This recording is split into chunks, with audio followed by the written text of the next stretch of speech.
안녕하세요. 김어준입니다. 국정원 댓글 수사를 방해할 목적으로 가짜 사무실을 만들고 가짜 서류를 채워넣었던 수사 방해 사건. 이 사건 관련해 국정원에 파견됐던 변창훈 검사의 죽음을 두고 자유한국당 김진태 의원은 당장 죽음의 구판을 멈추라고 주장했습니다. 자유한국당 법사위원들은 윤석열 중앙지검장과 문무일 검찰총장의 사퇴를 요구하고 나섰습니다. 그래요? 변 검사를 죽음에 이르게 한 절대적 책임은 박근혜 정부 탄생의 정당성을 뒤흔들 댓글 수사를 방해하기 위해서 가짜 사무실 공작을 지시한 정치 세력에게 있는 겁니다. 그 세력이 누굽니까? 범죄를 은폐하기 위해서 영화 세트처럼 가짜 사무실을 만든 공작이 언제 누구에 의해 이루어졌나? 박근혜 정부 임기 초 박근혜 전 대통령이 임명한 남재준 국정원장의 국정원에서 자행된 겁니다. 변 검사 죽음의 억울함을 그나마 풀어주려면 수사를 멈추고 검찰 수뇌부가 사퇴할 것이 아니라 오히려 멀쩡한 검사를 그런 말도 안 되는 공작에 동원했던 자들을 단 한 사람도 빼지 않고 모조리 차단해서 모두 엄벌에 처해야 하는 겁니다. 수사를 멈추란요. 턱도 없는 소리입니다. 김어준 생각이었습니다.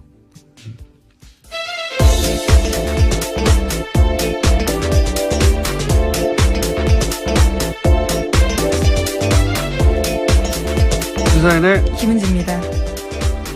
자, 어제는 트럼프 대통령이 와가지고 아주 관련 뉴스가 폭포수처럼 쏟아졌어요. 네, 그렇죠. 너무나 많은 뉴스가 쏟아져서 몇 가지 저희도 다뤄야 되겠죠? 예. 우선 첫 번째 뉴스가 뭡니까? 네, 가장 눈에 띄었던 건 어제 정상회담 한 다음에 했던 공동 기자회견이었는데요. 이 자리에서 트럼프 대통령은 한국은 단순한 오랜 동맹국이 아닌 그 이상이다라고 강조했습니다. 그러면서 모두 발언한 다음에 취재진의 질의응답 시간 가졌는데요. 이와 같은 질문이 나왔습니다. 코리아 패싱이 불식됐냐라는 질문이 있었는데요. 이에 대해서 트럼프 대통령은 한국은 내게 굉장히 중요한 나라라면서 한국을 지나치는 일은 없을 것이다라는 점을 바로 말해줄 수 있다라고 답했습니다. 그러니까 소위 코리아 패싱 논란에 대해서 선을 그은 겁니다. 예, 이렇게 말을 하겠죠. 예. 뭐라고 합니까? 여기다 대놓고. 예. 물론 이 코리아 패싱이라는 단어 자체가 일본 언론이 처음 시작한 건데, 예. 여기 대해서 이제 야당도 이걸 가지고 오랫동안 공격해 왔죠. 예. 거기 그런 얘기에 이제 중지부를 찍었다는 점에서 의미가 있는 건데, 예. 그 이상의 의미는 없어요. 사실은 생각해 보면. 한번 들어볼까요? South Korea, Republic of Korea, Korea is very important to me, and there will be no skipping South Korea. I can tell you that right now. 똑같은 말로 야당이 공격할 명분을 잃었다. 이 정도 의미죠. 예. 실제 미국이 이제 자국의 이익에 따라 움직이겠죠. 언제나. 예. 하지만 그런 의미는 있다. 예. 그래서 요 문장은 앞으로도 계속 써먹히겠죠. 예. 다음 뉴스는요? 네, 또 공동기자회견에서 두 정상은 한국 미사일의 탄도 중량 제한을 완전히 해제하기로 합의했습니다.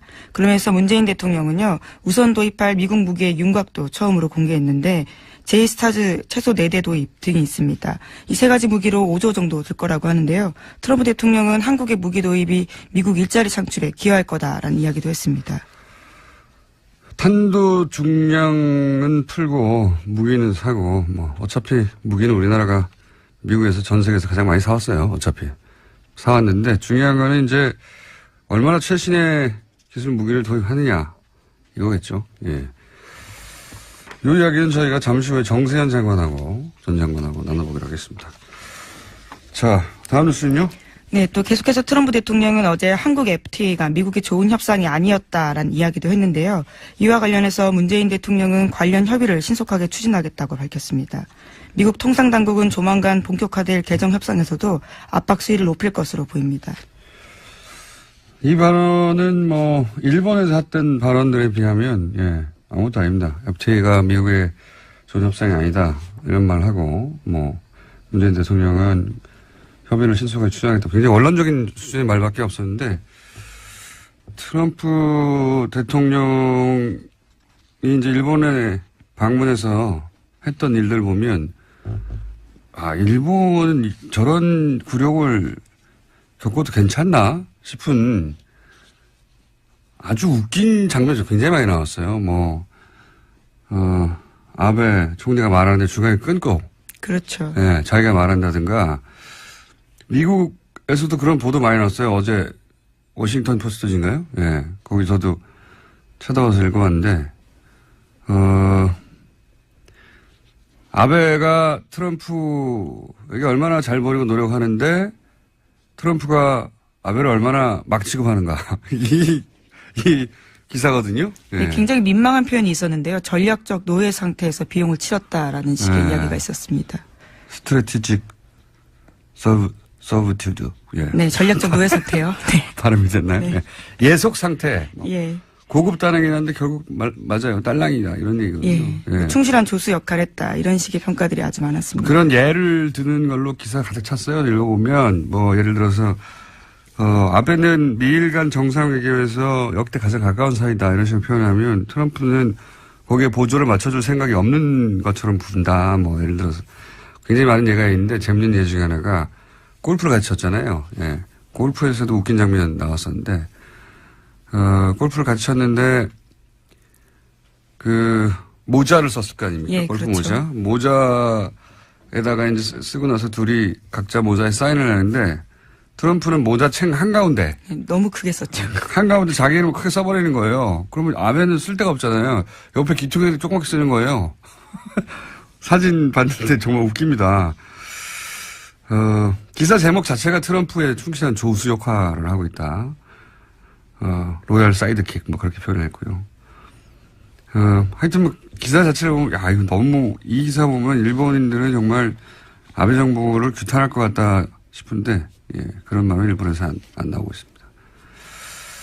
하여튼, 접대해봐야 소용없다. 트럼프는, 예. 그냥 실무적이고,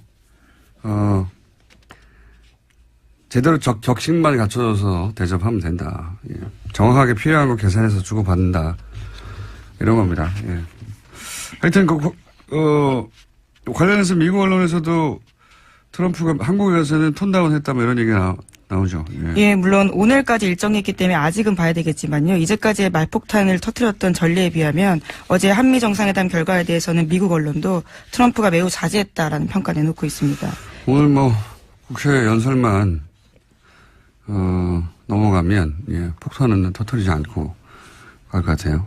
개인적으로 관련 뉴스가 많은데 이 정도 하죠. 중요한 건 이 정도인 것 같은데 개인적으로 흥미로웠던 장면 두 가지는 하나는 친박단체 트럼프 방문에 이 한미 정상회담에 기여했어요. 성조기와 태극기를 같이 흔들었죠. 네, 박근혜를 외쳤다고 하긴 하는데 어차피 트럼프는 한국말 모르니까 자기 환영한 줄 알겠죠. 굉장히 기이한 방식으로 한미 정상회담을 친박단체가 도왔다. 두 번째 제가 흥미로웠던 장면은 기사를 보다가 왜 박효진 씨의 야생화인가 이거 궁금하지 않으셨어요? 예, 환영 만찬에 불렀던 노래죠.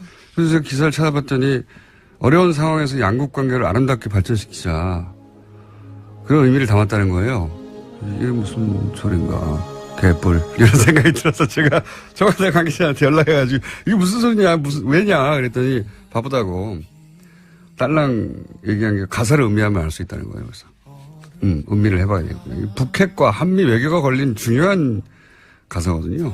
그래서 제가 가사를 음미하고 잠시 저희 해석을 제가 이게 첫 가사가 이거예요. 하얗게 피어난 오름꽃 하나가 얼음꽃 하나가 달가운 바람에 얼굴을 내밀어. 무슨 뜻인 것 같습니까? 제가 이렇게 쭉 음미를 하다 보니까 한 몇십 번 들었거든요. 예. 그렇게까지 공을 들여서. 왜냐하면 이게 중요한 노래라고 하니까 가사를 음미하면. 하얗게 백인입니다. 트럼프예요.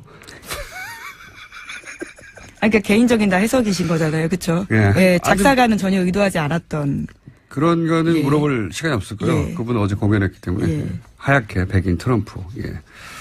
피어난 얼음꽃, 피어난 버짐입니다. 겨울에 하얗게 핀 버짐. 낮은 지질 북핵 문제, 피부 트러블이 생긴 거죠. 그 다음에 이제 달이 뭡니까? 문재인 대통령 아닙니까? 별명? 예. 의문의 여지가 없죠, 달. 가운. 의사들이 입는 옷이죠, 가운. 너무 심하신 것 같은데요, 지금. 거기에 그렇게. 그래서 문재인 대통령이 가운을 입자 버짐 치료를 해서 얼굴을 내밀어. 예. 정확한 해석이라고 보고요. 다음, 그래서 쭉 하다가, 또 있네. 청와대 관계자가 당황할 것 같습니다. 이렇게 해석하시고. 한 줄기 햇살에 몸을 녹이다. 그렇게 너는 또 한번 내게 온다. 예. 햇살, 이거 햇볕 정책이죠? 작사가가 전혀 동의하지 않은 해석이라고 여러 차례 말씀드려야 될 것 햇볕 정책 같은데요. 때문에 문재인에게 온다. 이런 얘기고요. 그리고 뭐, 사랑의 피고, 타버리는 불꽃, 뭐 이런 거. 타버리는 불꽃. 이건 뭐, 문자 그대로입니다. Fire and Fury.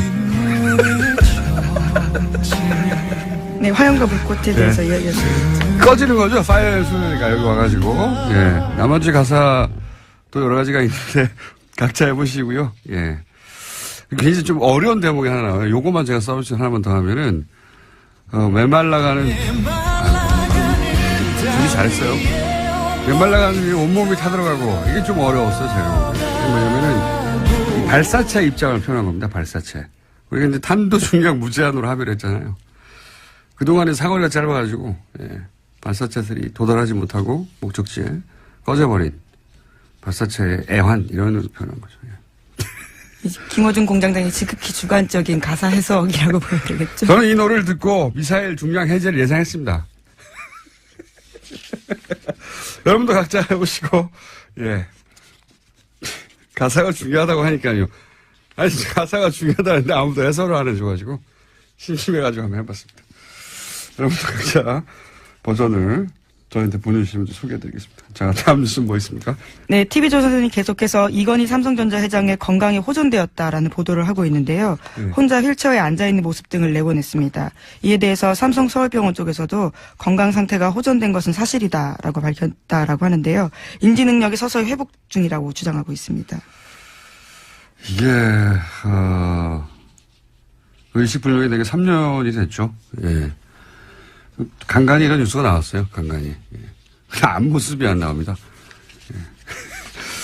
예. 이 해석을 듣고 나서, 야, 술 취한 거 아닙니까? 뭐 이런 문자가 많네요. 예. 네, 야생화에 대한 해석이라는. 여러분들 해보세요. 저한테 뭐라고 하지 마시고. 청와대 관계자가 그랬어요. 가사를 음미하라고. 예. 바쁘다고. 음미했더니 이런 해석이 나왔다. 자, 다음 뉴스는 뭡니까? 네, 어제 검찰이 전병헌 청와대 정무수석이 협회장을 지낸 한국e스포츠협회 사무실을 압수수색했습니다. 관련해서 검찰은 전 수석의 국회의원 시절 보좌진이었던 윤모 전 비서관 등 3명을 협회 자금을 횡령한 혐의 등으로 체포했는데요. 전 수석은 이번 사건과 관련해서 어떠한 불법 행위에도 관여한 바가 없다면서 참으로 어처구니 없는 심정이다라고 주장했습니다. 자, 저희 방송에도 출연하셨던 분인데, 예. 수사 결과가 나와 봐야 이제 전 수석의 연루는 나올 것 같고, 이런 수사는 그런데 오히려 야당을 긴장시킵니다, 원래. 예. 현 정권의 정무수석까지 수사한다 하면 이게 현 정부에 타격을 줄 것 같은데, 물론 수석이 직접 연루됐다면 타격을 줍니다. 근데 이제 이런 뉴스 자체는 야당을 매우 긴장시키는 기사죠, 사실은. 자, 다음 뉴스는요? 예, 안철수 국민의당 대표가 당내에서 자신을 향해 나오는 비판과 책임론에 대해서 모든 투덜거리면 답할 필요가 없다라고 밝혔는데요. 예, 관련해서 어제 뉴스공장에서도 유성엽 의원이 나왔었는데 여러 가지 자신의 입장을 밝혔습니다. 어제 만찬에 초대됐던 정당의 대표들 중에 두 분이 못 갔죠? 예. 네, 주호영 원내대표랑요, 또 안철수 국민의당 대표가 각각 무슨 이유죠? 하나는 예, 안철수 대표 같은 경우는 지금 외국에 있었고요. 안철수 대표는 일정 통보를 늦게 받았다, 뭐 그런 얘기했던 것 같아요, 그죠? 네. 예. 안철수 대표는 그리고 이제 도착하자마자 수도권 3중 방어망 뭐 이런 얘기 했죠. 그래서 제가 아마 이스라엘 아이언돔을 의미하는 것 같은데, 저 국제 분쟁에 관심이 많아서 이 아이언돔에 대해서는 좀 알거든요. 그래서 이제, 그럼 아이언돔 알아보러 갔나 보다 하고 일정을 찾아봤더니, 에어로스페이스 인더스트리 회사를 갔어요. 예. 여기는 아이언돔 개발사가 아닙니다. 아이언돔은 라파엘이라는 회사에서 개발했고요. 예, 에어로스페이스는 입찰 경쟁에서 라파엘에서 졌어요. 예. 개발은 라파엘이 했다는 걸 좀 알려드리고요. 그리고 아이언돔 자체가 사실은 가자지구 하마스가 쏘는 단가가 몇십만 원짜리 집에서 조잡하게 만든 로켓을 상대하는 거거든요. 예, 탄도탄 상대하는 게 아니고 우리한테 안 맞습니다. 그리고 그 조잡한 로켓도 아이언돔이 제대로 방어를 못했다고 이스라엘 내에서 양심선언 같은 거 많았어요. 모티 셰퍼 뭐 이런 과학자가 라파엘에 근무하던 과학자거든요. 작동 안 한다고. 예. 미국 MIT 유명한 포스터 교수도 아이언돔 작동 안 한다고 비판했었죠. 예. 저희랑 인터뷰 한 번 했었는데 포스터 교수 한번 인터뷰했네요. 아이언돔 작동하는가. 여하간 두 양반이 못 갔다. 예, 예. 그런 경우가 그렇게 뭐 많지 않거든요. 정당의 대표가 미국 대통령 정도 방문하면 만찬에 거의 100% 참석하는데 두 분이나 못 갔어요. 예, 특이한 경우입니다. 자, 다음 뉴스는요. 네, 지난해 미국 대선 당시 트럼프 캠프와 러시아 간 내통 의혹을 수사하고 있는 로버트 뮬러 특검이요. 이번에 최소 9명 정도를 집중적으로 조사하고 있다고 워싱턴 포스트가 보도했습니다. 여기에는 도널드 트럼프 주니어, 또 사위인 제널드 큐시너 백악관 선임 고문 같은 사람들의 이름이 올라가 있습니다. 이거는 트럼프 대통령을 굉장히 긴장시킬 것 같습니다. 왜냐하면 여기 큰아들하고 첫 번째 사위가 연루됐잖아요. 예. 두 사람 다 지금, 청와대가 아니죠. 백악관에서 굉장히 중요한 역할을 맡고 있고, 게다가, 또 포함된 사람이 트럼프 그룹, 자기 회사죠. 그렇죠. 최측근이라고 할 수 있는 사람들입니다. 트럼프 그룹의 부회장이었던 변호사 있거든요. 마이클 코언, 예. 그거 어떻게 딱딱 말해줍니까? 예. 하여튼 자기 측근 인사들이 이제 대거 포함돼요. 여기서 가족들이나 부회장이 또 연루된 걸로 나오면 이건 이제 전국이 어떻게 될지 모릅니다. 이거 최순실 게이트가 그랬듯이 주변부로부터 다가오는 건데 미국 특검은 안 봐주거든요. 예. 어떻게 될지 그런 뉴스도 나왔습니다. 자. 오늘 여기까지 해야 되겠습니다. 사인의 김은지였습니다. 감사합니다.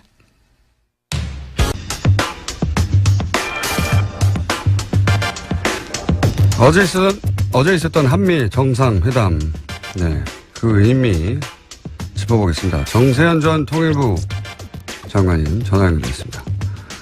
안녕하세요, 같이한 장관님. 예, 안녕하세요. 자, 요즘 이렇게 저희 섭외에 잘 응해주셔서 대단히 감사합니다. 섭외 잘 응하자면 까칠하고 자꾸 그러니까.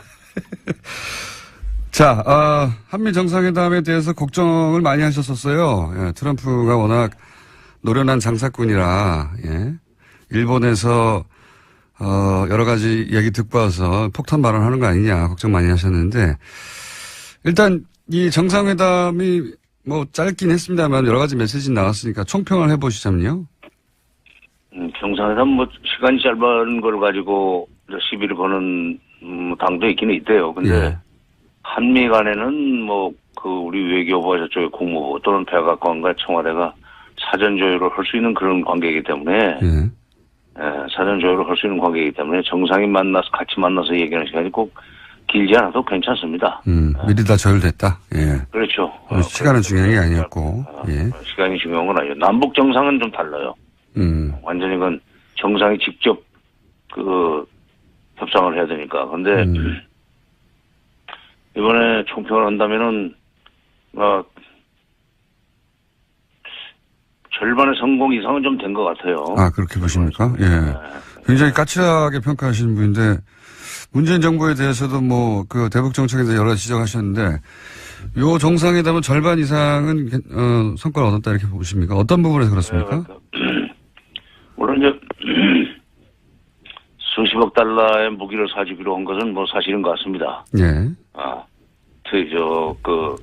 트럼프 대통령이 이렇게 터뜨려버려서 네. 알게 됐지만은 사실은 같지만 이번 정상회담에서 그 공동 뭐 기자회견이나 이런 데서 나오는 용어들을 좀 보면은 예, 그동안에 대미 일변도 외교에서 좀 벗어난 거 아니냐 하는 생각을 합니다. 어떤 점에서 그렇습니까? 균형 외교는 아니다 하는 얘기를 이제 뭐 길게 설명했지만 네. 뒤에 가면은 외교의 지평을 넓힌다는 표현을 썼어요. 그렇죠. 예. 예, 그 지평을 넓힌다는 얘기를 했는데 그거는 대미 일변도에서 좀 벗어나가지고 중국과의 관계도 또 러시아의 관계도 또는 뭐 동북아 국가들과의 관계를 좀 더 활성화시켜야 한다는 그런 뜻으로 해석을 해야 될 것 같고, 그거는 그 31일 날 있었나요? 30인가? 31인가? 우리 외교부 장관이 국회 국정감사에서 답변할 때 그 산불 얘기하지 않았어요? 네네. 예. 나도 추가 배치하지 않겠다. MD 체제.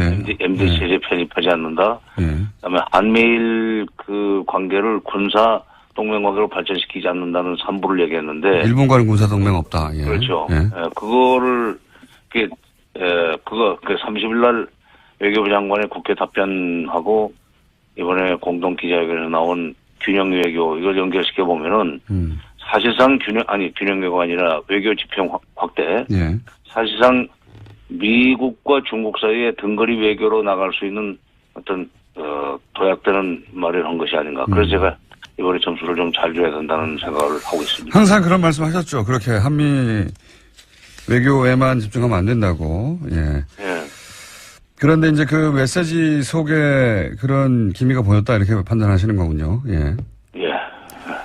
그 대통령의 메시지는 미리 준비된 거니까, 예. 그렇게 준비됐다면 아마, 그런 외교 정책 방향이 그렇게 수립된 걸로 보인다 이렇게 평가하시는 것 같고.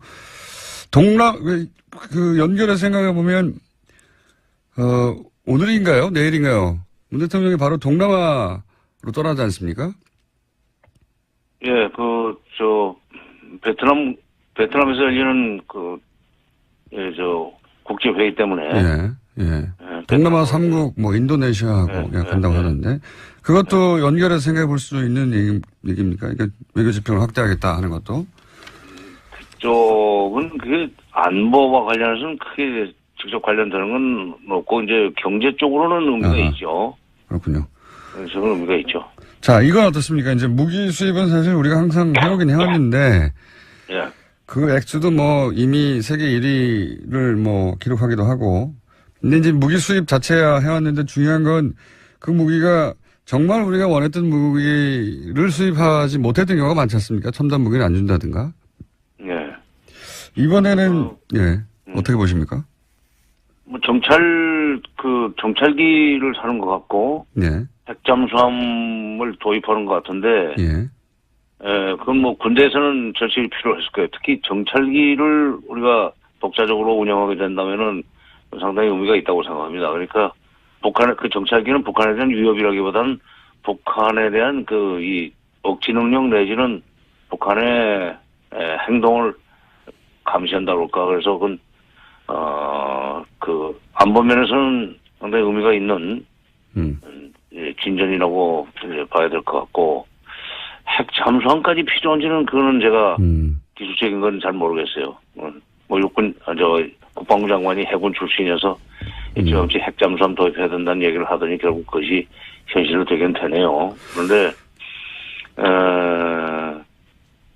중요한 것은 지금 그런 걸 사주는 대신 트럼프가 북한을 상대로 해서 험악한 말을 쏟아내지 않고, 예. 두 번째는 장비는 많이 있다. 그러나 이것을 쓸 일이 없어야 된다는 얘기를 하면서 외교적인 해법을 좀 모색하고 있는 것처럼 오늘 띄웠어요. 네, 발언을 여러 가지 그렇게 움직임이 했습니다. 있다. 지금 뭐라고 얘기할 수는 없지만 여러 가지 움직임이 있는데, 그건 좀 두고 보자 하는 얘기를 했는데, 그거는 괜찮은 얘기 같아요. 미국 언론도 그런 반응인데, 이제 트럼프가 톤다운을 하고, 외교적으로 문제를 풀어야 한다는 식의 메시지를 내긴 냈으니까요. 네. 거꾸로 이제 장관님 걱정하셨던 거는 거꾸로 여기 와서 더 강성 발언을 쏟아낼까봐 일본을 거치고 와서 그런 걱정을 하셨는데 다행히 아직까지는 없습니다. 국회에서는 뭐라고 할지 모르겠는데. 네, 그러니까 제가 그동안에 뭐 이런 기회가 있을 때마다 얘기했던 거는 험악한 말을 쏟아낸 건 그만큼 공포 분위기를 조성해서 무기를 좀 팔려고 하는 거다 하는 분석을 하지 않았어요? 네. 일본에서도 무기를 많이 사줬습니다.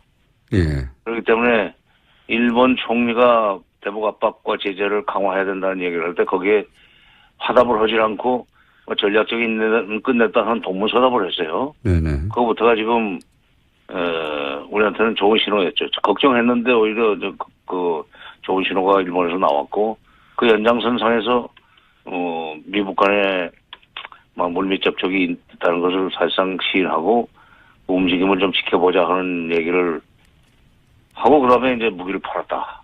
네. 무기를 사주니까 그런 얘기까지 했는지 모르지만 어쨌든 선후 관계는 좀 다시 또 살펴봐야 되겠으나 그러나 물밑 접촉이 곧 미국 간의 대화로 발전할 수 있다는 뉘앙스로 얘기한 것은 우리한테는 선물이라면 선물입니다.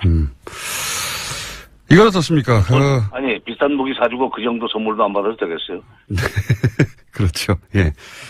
사실 무기는 계속 사왔긴 합니다만 생색을 자기도 이제 미국에 무기를 이렇게 많이 팔았다. 미국에 돌아갈 때 그런 성과를 자랑해야 되겠죠. 그러면 솔직해요, 그 사람. 예. 이제 앞으로 일자리가 많이 늘어나겠다는 얘기는 무기 공장을 더 키울 수 있다는 얘기도 했는데 네네. 어쨌든 그런 사람들, 그러니까 백인의 노동자들이 그 트럼프의 지지 세력 아닙니까? 그 사람들을 그렇죠. 의식하고 한 발언이에요. 그렇겠죠. 그리고 무기는 그렇다고 치고 그러면 우리가 얻어낼 게 뭐였냐? 이게 이제 소위 대화 관련 발언들 그리고 이제 강성방을 늘어뜨리고 북한과 외교적으로 해결하겠다 이런 걸 얻어낸 거라고 보는데 또 한 가지가 거론되는 게 코리아 패싱에 대한 끊임없는 얘기가 나왔었는데 예, 이 얘기를 적어도 그 회담에서는 없다고 선언한 것은 어떤 효과가 있을까요? 글쎄 면전에서 그 코리아 패싱 하겠다고 얘기하겠습니까? 저도 그렇게는 생각합니다. 네. 아니 나중에 헐망정 그렇게는 안 하죠. 예. 아니 코리아 패싱이라는 건 그리고 우리가 잘못해가지고 코리아 패싱 당하는 거기 때문에 예. 앞으로 한미 관계, 한중 관계 또는 남북 관계를 잘 꾸려 나가면은 코리아 패싱은 안 일어나죠. 그러니까 코리아 패싱은 우리 하기 나름입니다. 예. 그리고 이제 우리를 제끼고 할 수만은 없어요. 우리가 잘 감시를 하고 남북 관계를 잘 관리해 나가면은 코리아 패싱은 안 일어나죠. 국내 정치적 효과 정도는 있겠다. 저도 그렇게 생각합니다. 네. 야당에서 계속 공격하던 것에 대해서 트럼프 대통령이 했던 말들을 틀어주면서 이제 더 이상 그런 말 하지 말라고 하는 국내 정치적 효과는 있겠지만 정말로 미국이 그런 마음 먹고 하게 되면 막을 길은 없죠. 예. 이건 어떻습니까? 코리아 패싱을 사전에 알려주고 하는 법이 어디 있어요? 그러면 코리아 패싱이 이미 아니기 때문에. 그렇죠. 예. 그런 일이 일어나지 않도록 하는 게 우리 외교력이다. 예. 이건 어떻습니까? 탄도 중량 제한. 이건 예전부터 우리 정권이, 우리 정부가 원해왔던 거 아닙니까? 보수지 가릴 것 없이. 그래도 단 공짜 아니라고 생각해요. 예. 무기를 많이 사준 대신 이 정도는 얻어냈어. 무기 사는 얘기니까. 그 다음에 기술 제공 문제이기 때문에. 예. 공짜는 아니지만은, 보수 쪽에서 그런 것을 좀 늘게 되면은 안심이 된다고 그걸 많이 주장을 해왔었는데 그래서 우리 국내에 또 보수를 끌어안으면서 문재인 정부가 좀 더 전향적인 대북 정책이라든가 북핵 정책을 추진해 나갈 수 있는 기반은 될 겁니다. 그래서 일을 하려면 돈 써야죠. 돈 들어가는 거예요, 그것도. 예. 일하려면 돈 써야죠. 아주 간단하게. 정리해 주셨는데. 예. 아니, 자식을 키우려면은, 예. 쓸 돈 안 쓸 돈 다 쓰면서 키우는 거 아니에요. 그러니까 나라를 운영하려면은, 더구나 외교하려면, 쓸 돈 안 쓸 돈 써가면서, 한 걸음씩 앞으로 나가는 건데, 그렇게 탄도 중량 늘리는 것도 무기 구매 또는 기술 지원 차원에서 이해를 해야 되는 거고, 그렇게 해가면서 외교에서 조금 독자성이라고 그럴까, 대미 의존성을 탈피할 수 있다면, 장사로 치면 남는 장사죠. 손해는 안 봤어요. 손해는 안 보셨다고 중평을 하시는 거군요. 예. 예, 예. 나도 이제 존말 해줘야지. 너무 박하게 하니까 섭섭하다고 그래서 안 돼요. 아니, 그건 일부러 그런 건 아니고, 이번 잘했어요. 예, 알겠습니다. 장관님이 잘했다고 하시니까 평상시에 쓴소리 많이 하시다가 이번 정상회담은 나쁘지 않았나 봅니다.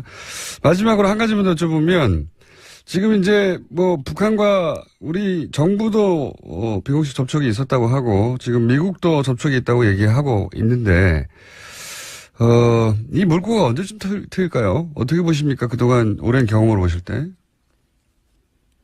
그래서 이제 그 미중 정상회담까지 지켜보고 나서 전망을 해야 되겠지만 예. 아마도 이 평창 올림픽 문제를 가지고 남북이 좀 만나야 될 거예요.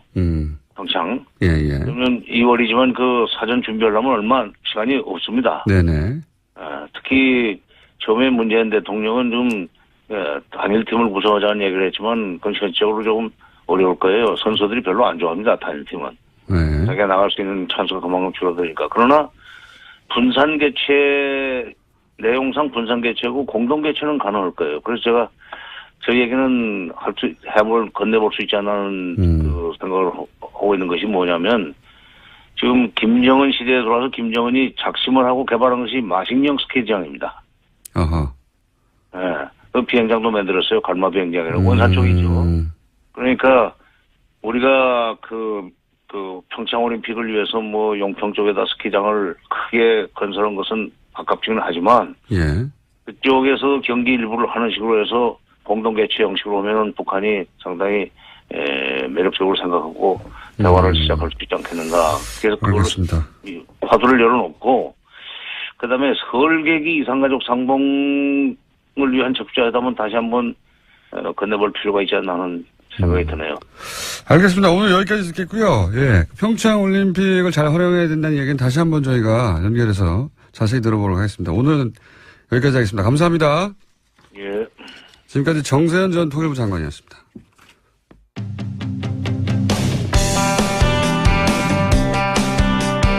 바른정당 소속 의원 9명이 오늘 탈당계를 제출합니다.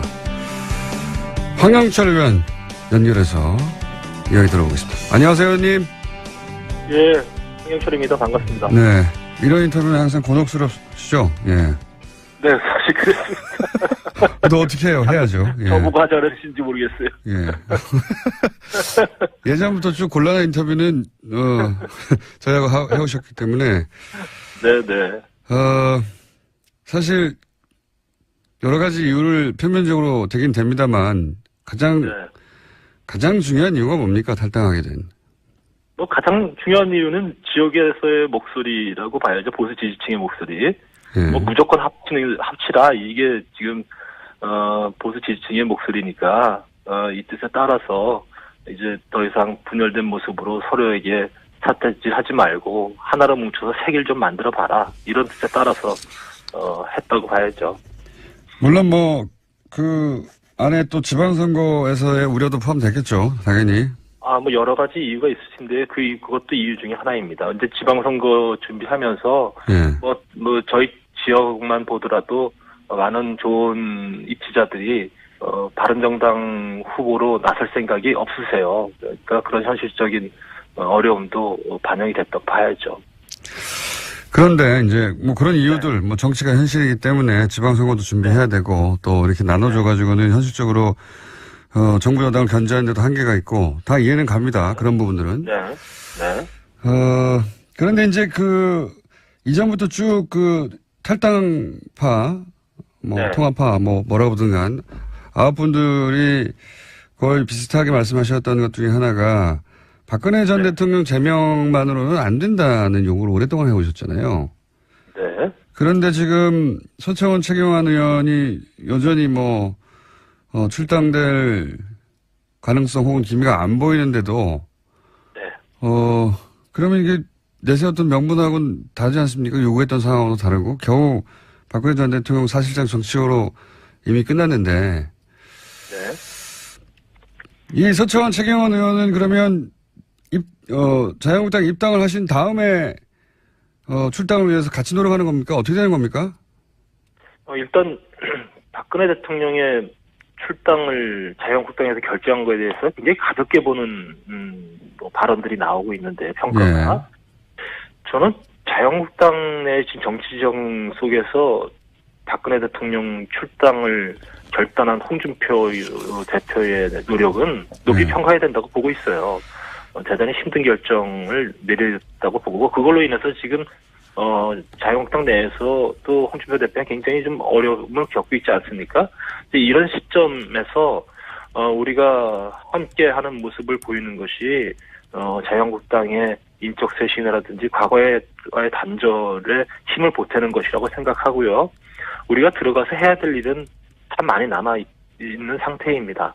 구체적으로 특정인을 거명해서 이야기하면 오히려 그로 인해서 지금 분란을 증폭시키고 또 이게 길게 보면서 쇄신해야 될 부분들에 대해서 뭐 즉각적인 그런 저항들이 오고 그래서 저희가 구체적으로 언급은 안 합니다만 자유한국당에 들어가서 정말 개혁적인 보수로서 재건하기 위한 노력은 아마도 힘들지만 계속돼야 될 거라 이렇게 말씀드리고 싶습니다. 예를 들어서 서청원 최경환 출당 관련해서는 의총을 소집해야 되는데 이제 의총에 참석해서 이 두 사람의 철당을 위해서 이 9분들이 함께 노력한다 뭐 이런 공감대 같은 게 있습니까?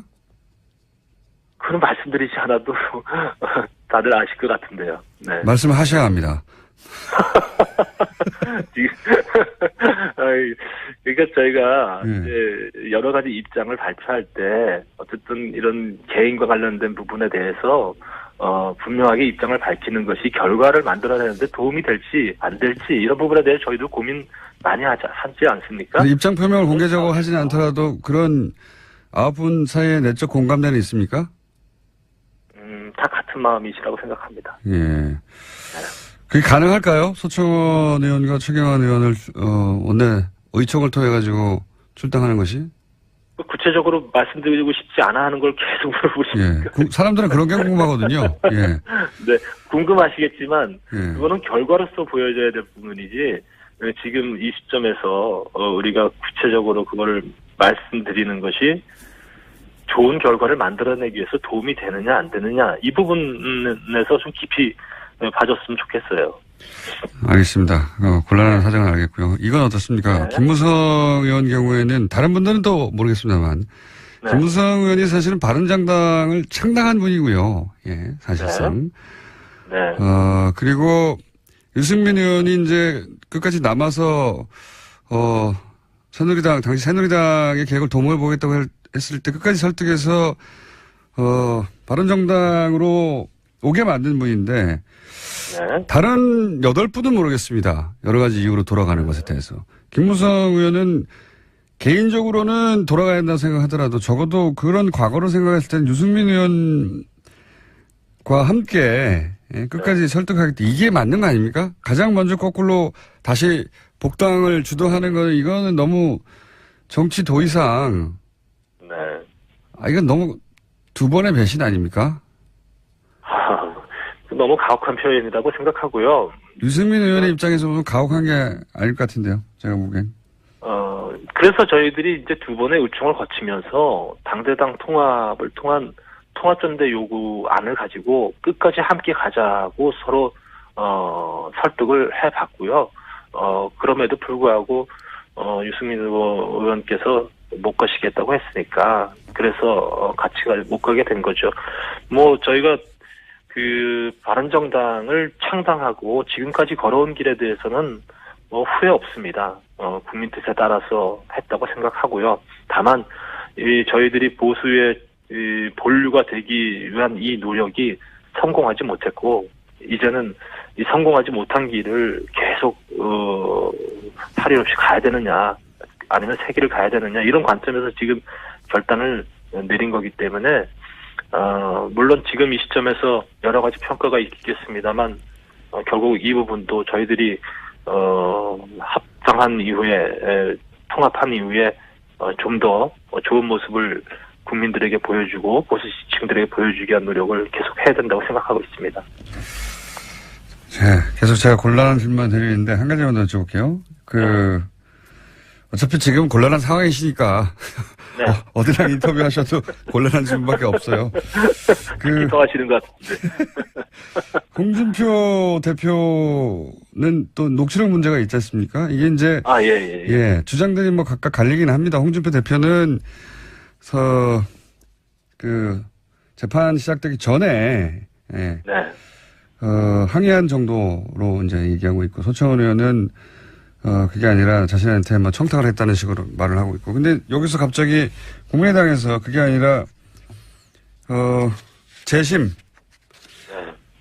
전에 그 진술을 번복해달라는 그런 내용이 담겼다. 이렇게 이제 세 가지 버전이 존재하는 상황이에요. 혹시 이 녹취록 관련해서는 아시는 바가 있습니까? 그 내용에 관해서?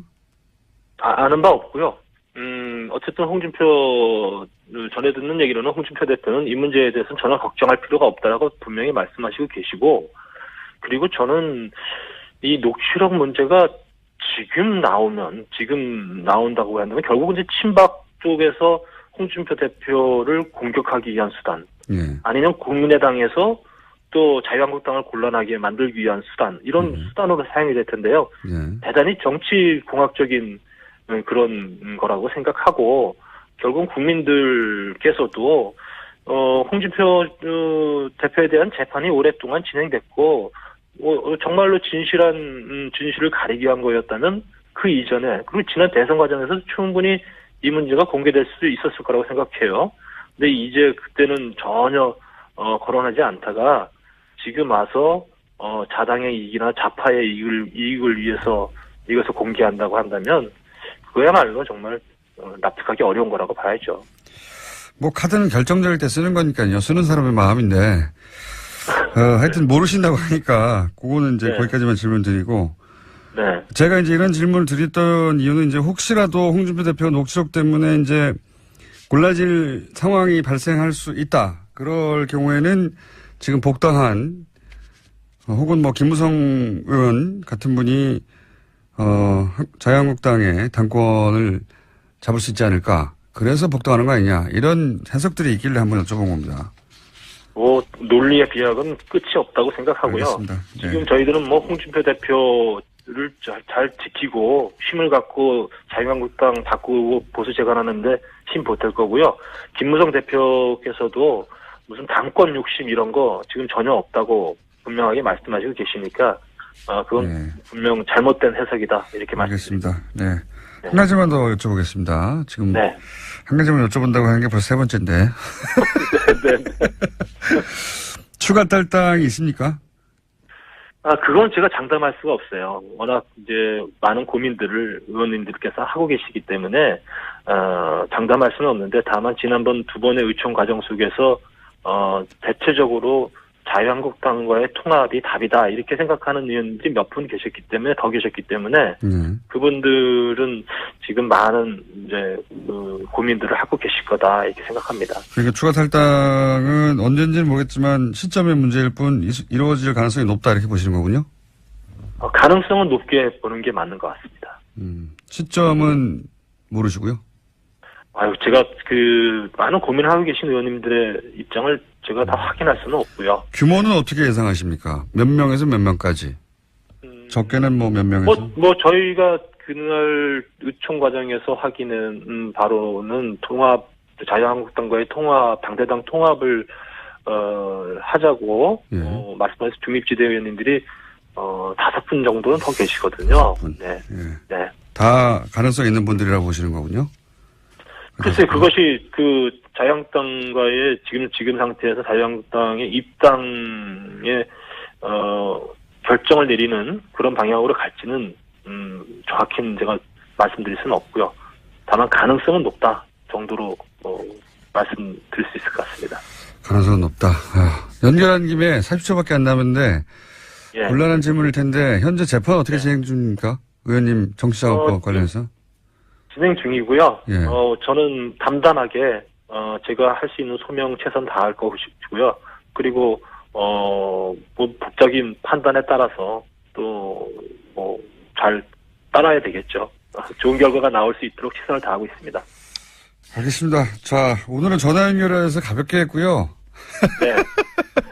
가벼운 거였고요. 저기 스튜디오에 한번 나와서 예. 네. 하드 스파링 한번 하시죠. 네, 조만간. 아유, 네. 감사합니다. 알겠습니다. 감사합니다. 네, 지금까지 황영철 의원이었습니다.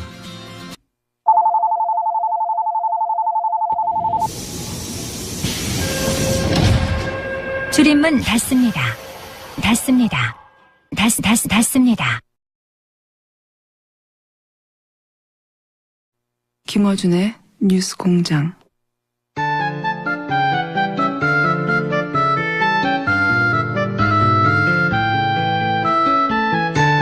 저 누가 발견? 자,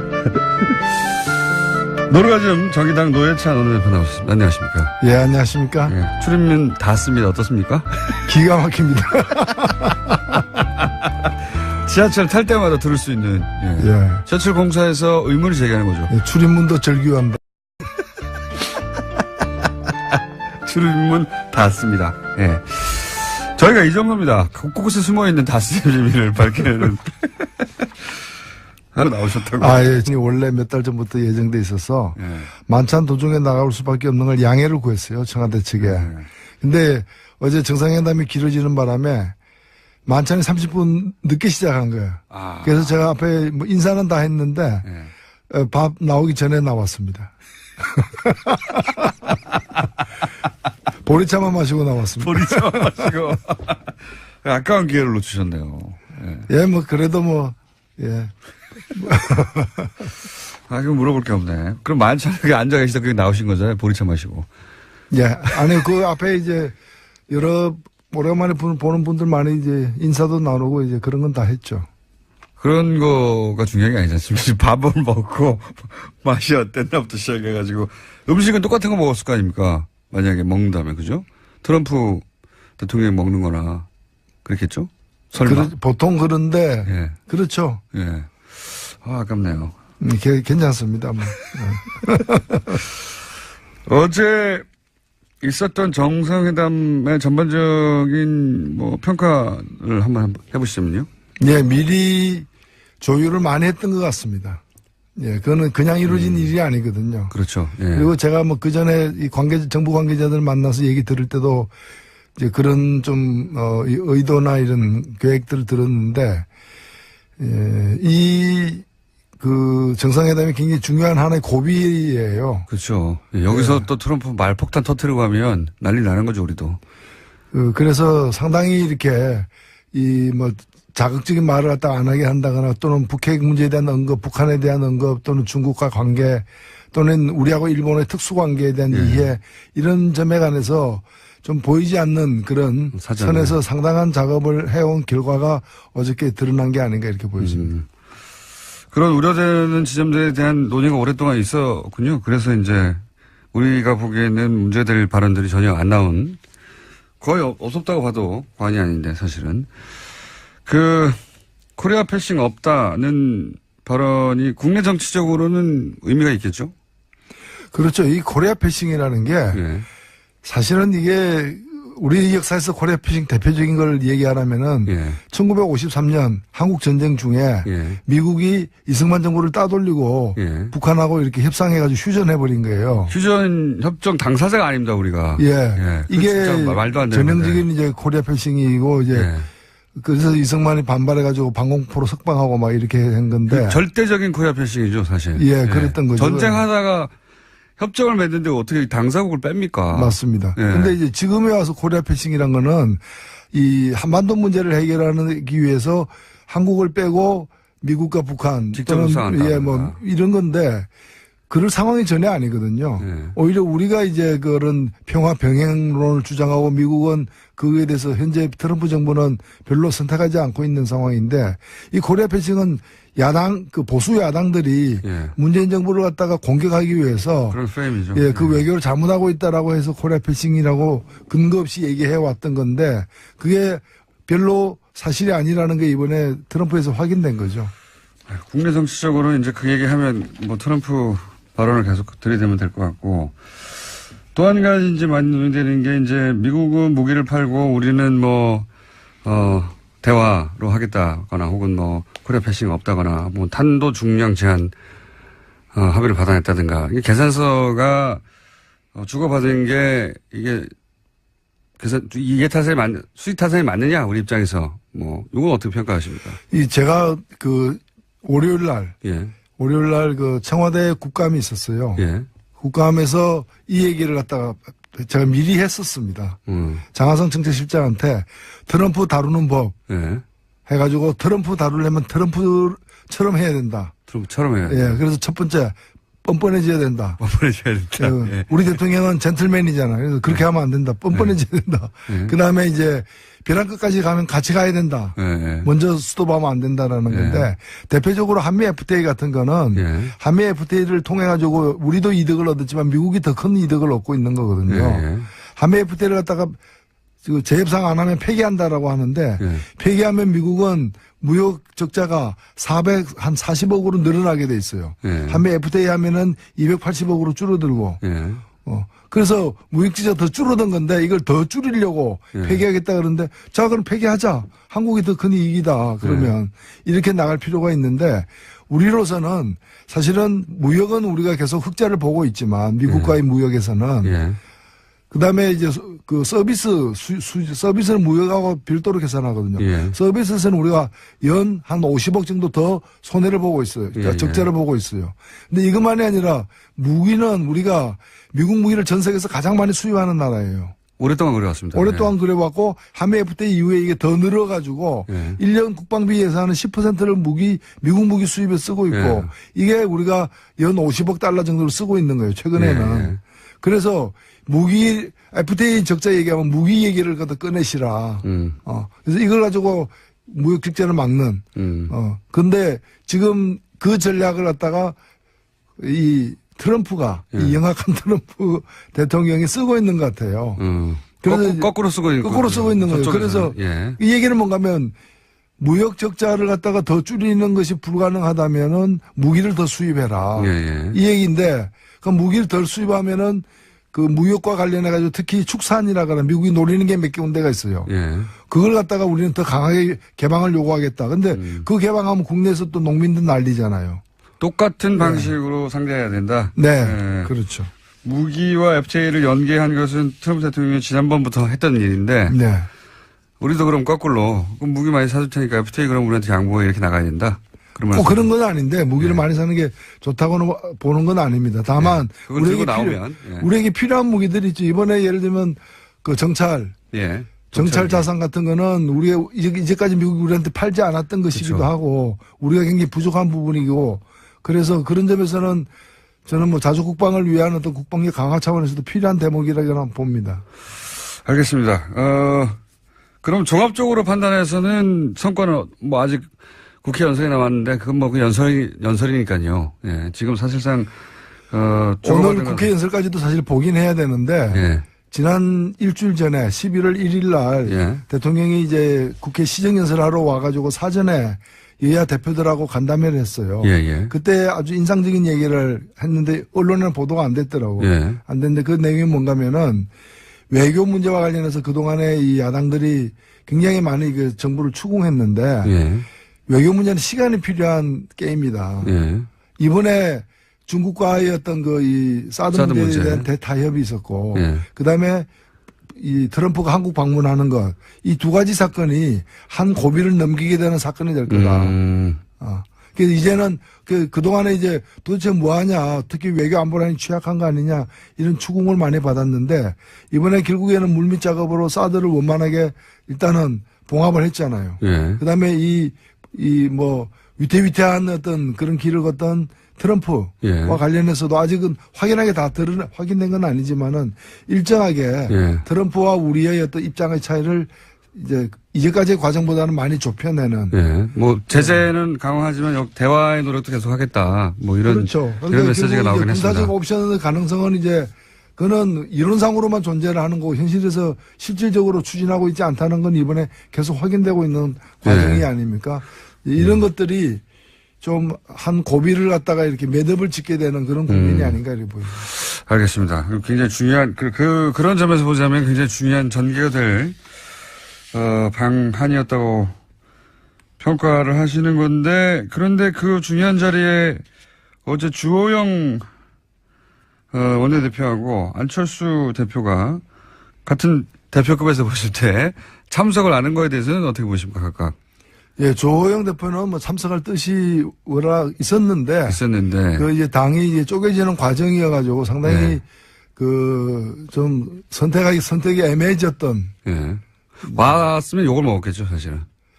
네, 본인은 선의에서 참석하려고 했던 것 같고요. 네. 그래도 이제 국빈이 오는데 약속이기 때문에 가려고 했는데 그게 또 당내에서는 또 그걸 또 다르게 보는 시각도 있고 해서 거기서는 뭐 좀 난처했던 것 그렇죠. 같습니다. 탈당한 사람이 어딜 가냐, 뭐 이렇게 얘기했겠죠. 예. 결국은 안 왔고. 안철수 대표는 그러니까 비행기 시간 때문에, 그러니까 뭐 늦게 통보를 받아서 못 왔다라고 하던데. 그건 어떻게 보십니까? 글쎄요, 그렇게 정치인 얘기하면 믿어야죠. 그럼 실제로는 일부러 안 왔다고 보세요? 글쎄요, 한쪽에서는 뭐 테크니컬 파울이 아닌가. 이렇게도 보는데. 테크니컬 파울. 네, 이제 정치는 일단 명분을 가지고 먹고 사는 직업이라서 본인이 이제 명분 내세우면 그걸 일단 인정해 줄 필요는 있습니다. 믿지 않으시는 눈빛이네요. 테크니컬 파울. 자, 이런 건 어떻습니까? 지금 현재 바른정당, 자유한국당, 그리고 국민의당 모두, 지금 소용돌이 속에 있습니다. 우선 가장 먼저 바른정당 탈당 사태는, 어떻게 전개될까요, 앞으로? 종합적으로 볼 때. 추가 탈당은 있겠는가, 혹은 김무성 의원의 탈당을 어떻게 보시나 등등 기타. 어떻게 될 거라고 보십니까? 일단은 그림이. 명분이 본인들도 시인을 했더라고요. 명분이 없다. 큰 명분이 없죠. 비판을 사실. 많이 듣을 것이다. 이렇게 먼저 이렇게 시인을 죄송합니다. 하던데 문재인 정부의 폭주를 막겠다. 근데 그거는 명분이 안 되는 걸로 보이고 정확하게 하면 자신들의 폭망을 막겠다. 이런 얘기 같은데 그래서 과연 폭망이 막아질지는 의문이고요. 저는 안타깝게 생각하는 게 보수 혁신의 하나의 아이콘이었습니다. 그리고 충분치는 않지만 앞으로 노력에 따라서는 보수 혁신의 중심이 될 수도 있는 그런 집단이 이제 바른정당의 어떤 존재 가치였는데. 그래서 기대치가 있었죠. 있었죠. 그런데 이게 아직 그런 뜻을 갖고 있는 분도 이제 유승민 대표를 포함해서 있지만 나머지 분들이 지금 탈당을 함으로써 보수 혁신의 가능성이 낮아졌다. 20명에서 일단은 11명이 된 거 아닙니까? 보수 혁신의 한국 정치에서 보수가 스스로 혁신할 가능성이 20%에서 11%로 낮아졌다. 몇 명 더 나가면 더 낮아질 거다. 어디까지 낮아질 거냐? 저는 한 5%까지도 낮아질 수 있다. 이래 보여집니다. 그렇게 전망하시는군요. 네. 그런 수치를 말하는 사람들도 있고요, 실제. 절대 떠나지 않을 사람 몇 명 찾아보면 5명 정도 아니겠느냐. 그래서 저 5명이 될 것 같으니까 5%다 이렇게 생각합니다. 알아들었습니다. 그 정도는 제가. 김무성 의원의 탈당에 대해서는 사실은 보수 매체에서도 그런 기사들이 나와요. 김무성 의원은 탈당하다가 맨 마지막에 나오거나 아니면 끝까지 유승민 의원과 같이 했는 게 아니냐. 본인이 유승민 의원을 끌고 나왔는데 이런 얘기 있지 않습니까? 어떻게 보십니까?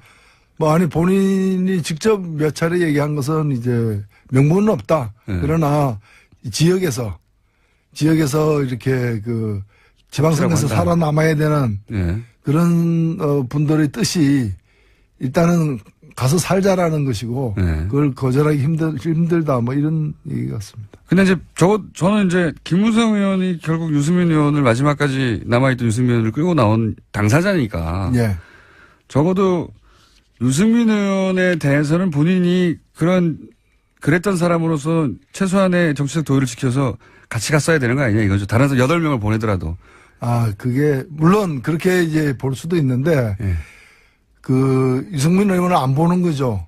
그러니까 노룩 컴백. 노룩 탈당이죠. 그쪽을 안 보고 그냥 가는 거죠. 노룩. 그쪽을 보면 곤란해지니까 여러 가지로 미안하고. 그리고 국민들이 그한테 명분 없다는 얘기도 국민들을 쳐다보지 않는다는 거예요. 국민들을 보지 않고 노룩. 노룩 컴백. 홍준표 대표와 김무성 의원 둘 다 사실은 뭐랄까요. 지금 현재, 지분을 가진, 지분이 뭐 어느 정도인지 모르겠습니다만, 이제 두 분 다. 이 두 분의 양립이 그 안에서 가능할까요?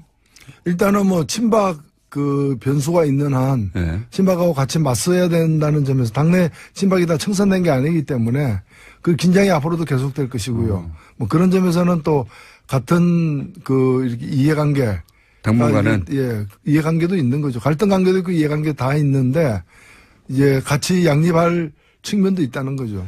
당분간은 그럴 것이다. 그러면 서청원, 최경환 두 의원의 출당 문제를 가지고 힘을 합칠 수도 있다. 예. 뭐 출당이 그렇게 과연 쉬울지. 예. 불가능할 것이라는 얘기도 많이 하긴 하던데요. 의원총회에서는 예. 불가능할 것이고요. 예. 그 다음에 정치적으로도 그 사람들 있어야 제1당도 노릴 수 있기 때문에. 예. 숫자가 줄면 안 예. 되니까. 그 사람 빠지면 아마 제1당이 쉽지 않을 거예요. 그래서 지금, 아마 예. 거의 이렇게 실신 상태로 해가지고 데리고 있는 그런 뭐 그런 상황도 있을 수 있습니다. 실신 상태나 뭐 혼수 상태든. 어쨌든 계속 공격을 하되 네. 출당은 현실적으로도 어렵고 또 꼭 굳이 숫자를 줄여서 출당시킬 필요가 있겠냐. 자기 120명 넘어가야 되는 상황인데요. 그렇죠. 예. 122가 되려면 예. 그 두 명이 필수적이죠. 그래서 이제 현실적으로는 쫓아내지는 않을 것이다. 하지만 이제 힘을 줄이려고 계속 이렇게 공격을 할 것이다. 이 정도? 그러니까 쫓아내는 모습을 계속 보일 것이다. 아, 쫓아내려고 하는 모습. 예. 그러면 남은 유승민 의원은 어떻게 그 앞으로 전망하십니까? 그 정치적 생명은? 예, 그거야 제가 어떻게 알겠습니까만은 저는 뭐 사적 필생이라고 봅니다. 그러니까 당장에 답이 있는 건 아닌데 당장에 답이 있으면 사적 필생도 아니죠, 사실은. 그런데 당장에 답이 없지만은 그 뭐 보수 혁신은 굉장히 중요한 가치이고 예. 또 필요한 어떤 노선이기 때문에 그 길을 뭐 어렵더라도 일단 견지하면서 그 후위를 또 도모해야 되는 거 아닌가 보여지고. 쉽지는 않아 보입니다. 예. 예. 다만 제가 안타깝게 생각하는 건 뭔가면은 그 특히 이제 안보관은 예. 혁신 보수가 갖춰야 될 어떤 안보관하고 예. 유승민 의원이 현재 견제하고 있는 이제까지 견제해 있는 안보관은 예. 저는 1차 그 바람직하지 않다고 봐요. 경제적 부분에서는 사실 상당히 진보적인 네. 뭐 개혁 보수라고 말해도 전혀 이상하지 않은 그런 따뜻한 보수를 주장하시는데 그게 이제 그렇게만 가면은 민주당하고도 차별성이 없고 그러다 보니 아마도 보수는 강하게 주장해야 된다 이런 의식이 있어서 그러신 건지 보수 그러니까 뭐 안보 정책 뭐 핵 문제 이거는 뭐 예. 자유한국당과 아니 그 안보라는 것이 그렇게 너무 완고한 어떤 예. 그런 강경한 어떤 이 대북관이라거나 안보관이 과연 개혁 보수의 어떤 노선이 될 수 있는가에 대해서는 의문이에요. 자유한국당과 차이가 없죠. 그 부분에 있어서는. 예. 그렇죠. 핵 문제라든가 예. 뭐 전술에 가져야 된다고 또 얘기하고. 자, 그러면 국민의당은 어떻게 돼갈까요? 국민의당도 내부적으로 이제 안철수 친한과 이제 뭐 비한 반한 이 정도로 불릴 수 있는 세력이 이렇게 점점 서로 갈라지고 있는 것 같은데, 그죠? 애초에 국민의당이 어떤 특정한 어떤 이념이나 가치를 중심으로 모인 정치 세력이라기보다는 지난번 대통령 선거에서 문재인 후보를 거부하는 그리고 안철수 후보나 제3지대의 후보를 중심으로 모이고 싶은 사람들의 어떤 총연합군이었기 때문에 대선이 끝나면 이 당은 사실은 해산될 수밖에 없는 쪼개질 수밖에 없는 당인데 근데 이제 정치라는 게 하루아침에 또 어떻게 쪼개지고 이합집산하기 쉽지 않으니까 일단은 좀 표류하고 있는 상황이죠. 근데 안철수 대표가 이렇게 다시 그 당권을 잡음으로써 그 갈등은 이제 다음 대선까지는 어차피 표출될 수밖에 없는 그런 상황에서 지금 좀 빠르게 뭐가 나타나고 있는 것도 있는 거죠. 오히려 뭐랄까요, 호남 중진이라고 표현할까요? 윤석열 의원 같은 분들에 대해서 나갈 테면 나가라 정도의 정확하게 그렇게 말은 하지 않았지만 그런 의미, 해석될 말을 하는 걸 보면 오히려 그렇게, 호남 중진들이 나가주길 원하는 거 아닐까요, 지금? 그래, 그 자리를 또 바른정당으로 채운다든가 뭐 이런 식의 구상을 하는 거 아닐까요? 그렇지 않고서야 예, 그쪽에 이제 좀 미련을 이제 버리는 게 아닌가. 왜냐면은 그쪽을 계속 쌓고 있으면 이제 지금 안철수 대표가 가고 싶어요는 관심을 갖는 이 바다는 예. 바다 블루오션 안철수 후보에게 대표에게 블루오션은 그쪽이 아니에요. 예. 그렇죠. 그쪽이 아니라 이 예. 보수의 본토죠 사실은. 지금 그동안의 지금 진행되고 있는 적폐 청산을 복수라고 얘기하잖아요. 그렇죠. 이거는 자유한국당의 워딩인데요. 예. 그건 그야말로 자유한국당 내에 친박 중심으로 하는 거는 보수 강경파들의 시각이거든요. 예. 시각인데 그쪽에 추파를 던지는 거라고도 저는 보여지는 거고 향후에 다음 대선을 위해서도 확장해야 될 영역을 그쪽으로 보고 있다는 거죠. 그러니까 마음은 콩밭에 가 있는데 그 콩밭이 호남이 아니라 이제 강경보수 쪽에 가 있다고도 보여집니다. 그렇기 때문에 그러면 그쪽으로 가면서 계속해서 그 호남을 끼안고 갈 수 있느냐 선택을 해야 되는 거죠. 그러니까 이쪽보다는 저쪽이 땅이 더 넓다고 보는 거고. 그런 딜레마에 부딪혔다. 네. 자, 지금 한번 지난 한 주 동안 정치면을 휩쓸었던 주요한 이슈들을 하나씩 짚어봤는데 저희가 하나 더 준비한 게 있습니다. 국감에서 의원님이 버럭하신 장면이 있어요. 일단 잠깐 들어보시고. 동성애 찬성하십니까? 동성애를 반대하십니까? 방금 이제 증인에 대해서 여러 질문이 하는 거는 국회의원 자유입니다만은 동성애자냐 아니냐, 동성애에 대해서 어떻게 생각하느냐 밝히라고 하는 거는 헌법제구조 모든 국민의 양심의 자유를 지닌다라는 그 헌법의 기본권 조항에 침해하는 겁니다. 뿐만이 아니라 다른 나라에서는 실제로 형사처벌의 대상입니다. 그걸 좀 아셔야 될 것 같은데. 자, 이 상황이 어떤 상황입니까? 예, 전희경 의원이라고. 예. 바로 그 전날 청와대가 주사파에서 장악됐다라는. 예, 히트를 치셨던. 예.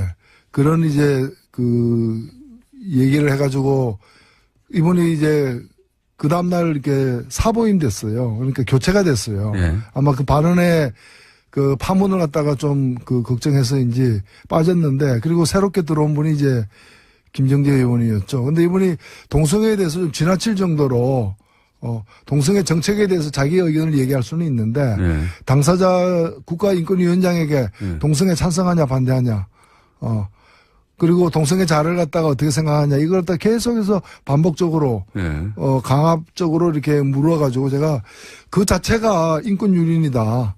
헌법의 양심의 자유를 갖다가 침해하는 것이고 다른 나라는 자꾸 추궁하면 그 자체가 이제 처벌 대상이 된다. 뿐만이 아니라 국가인권위원회가 해야 될 일이 저런 질문 단속하는 일이다.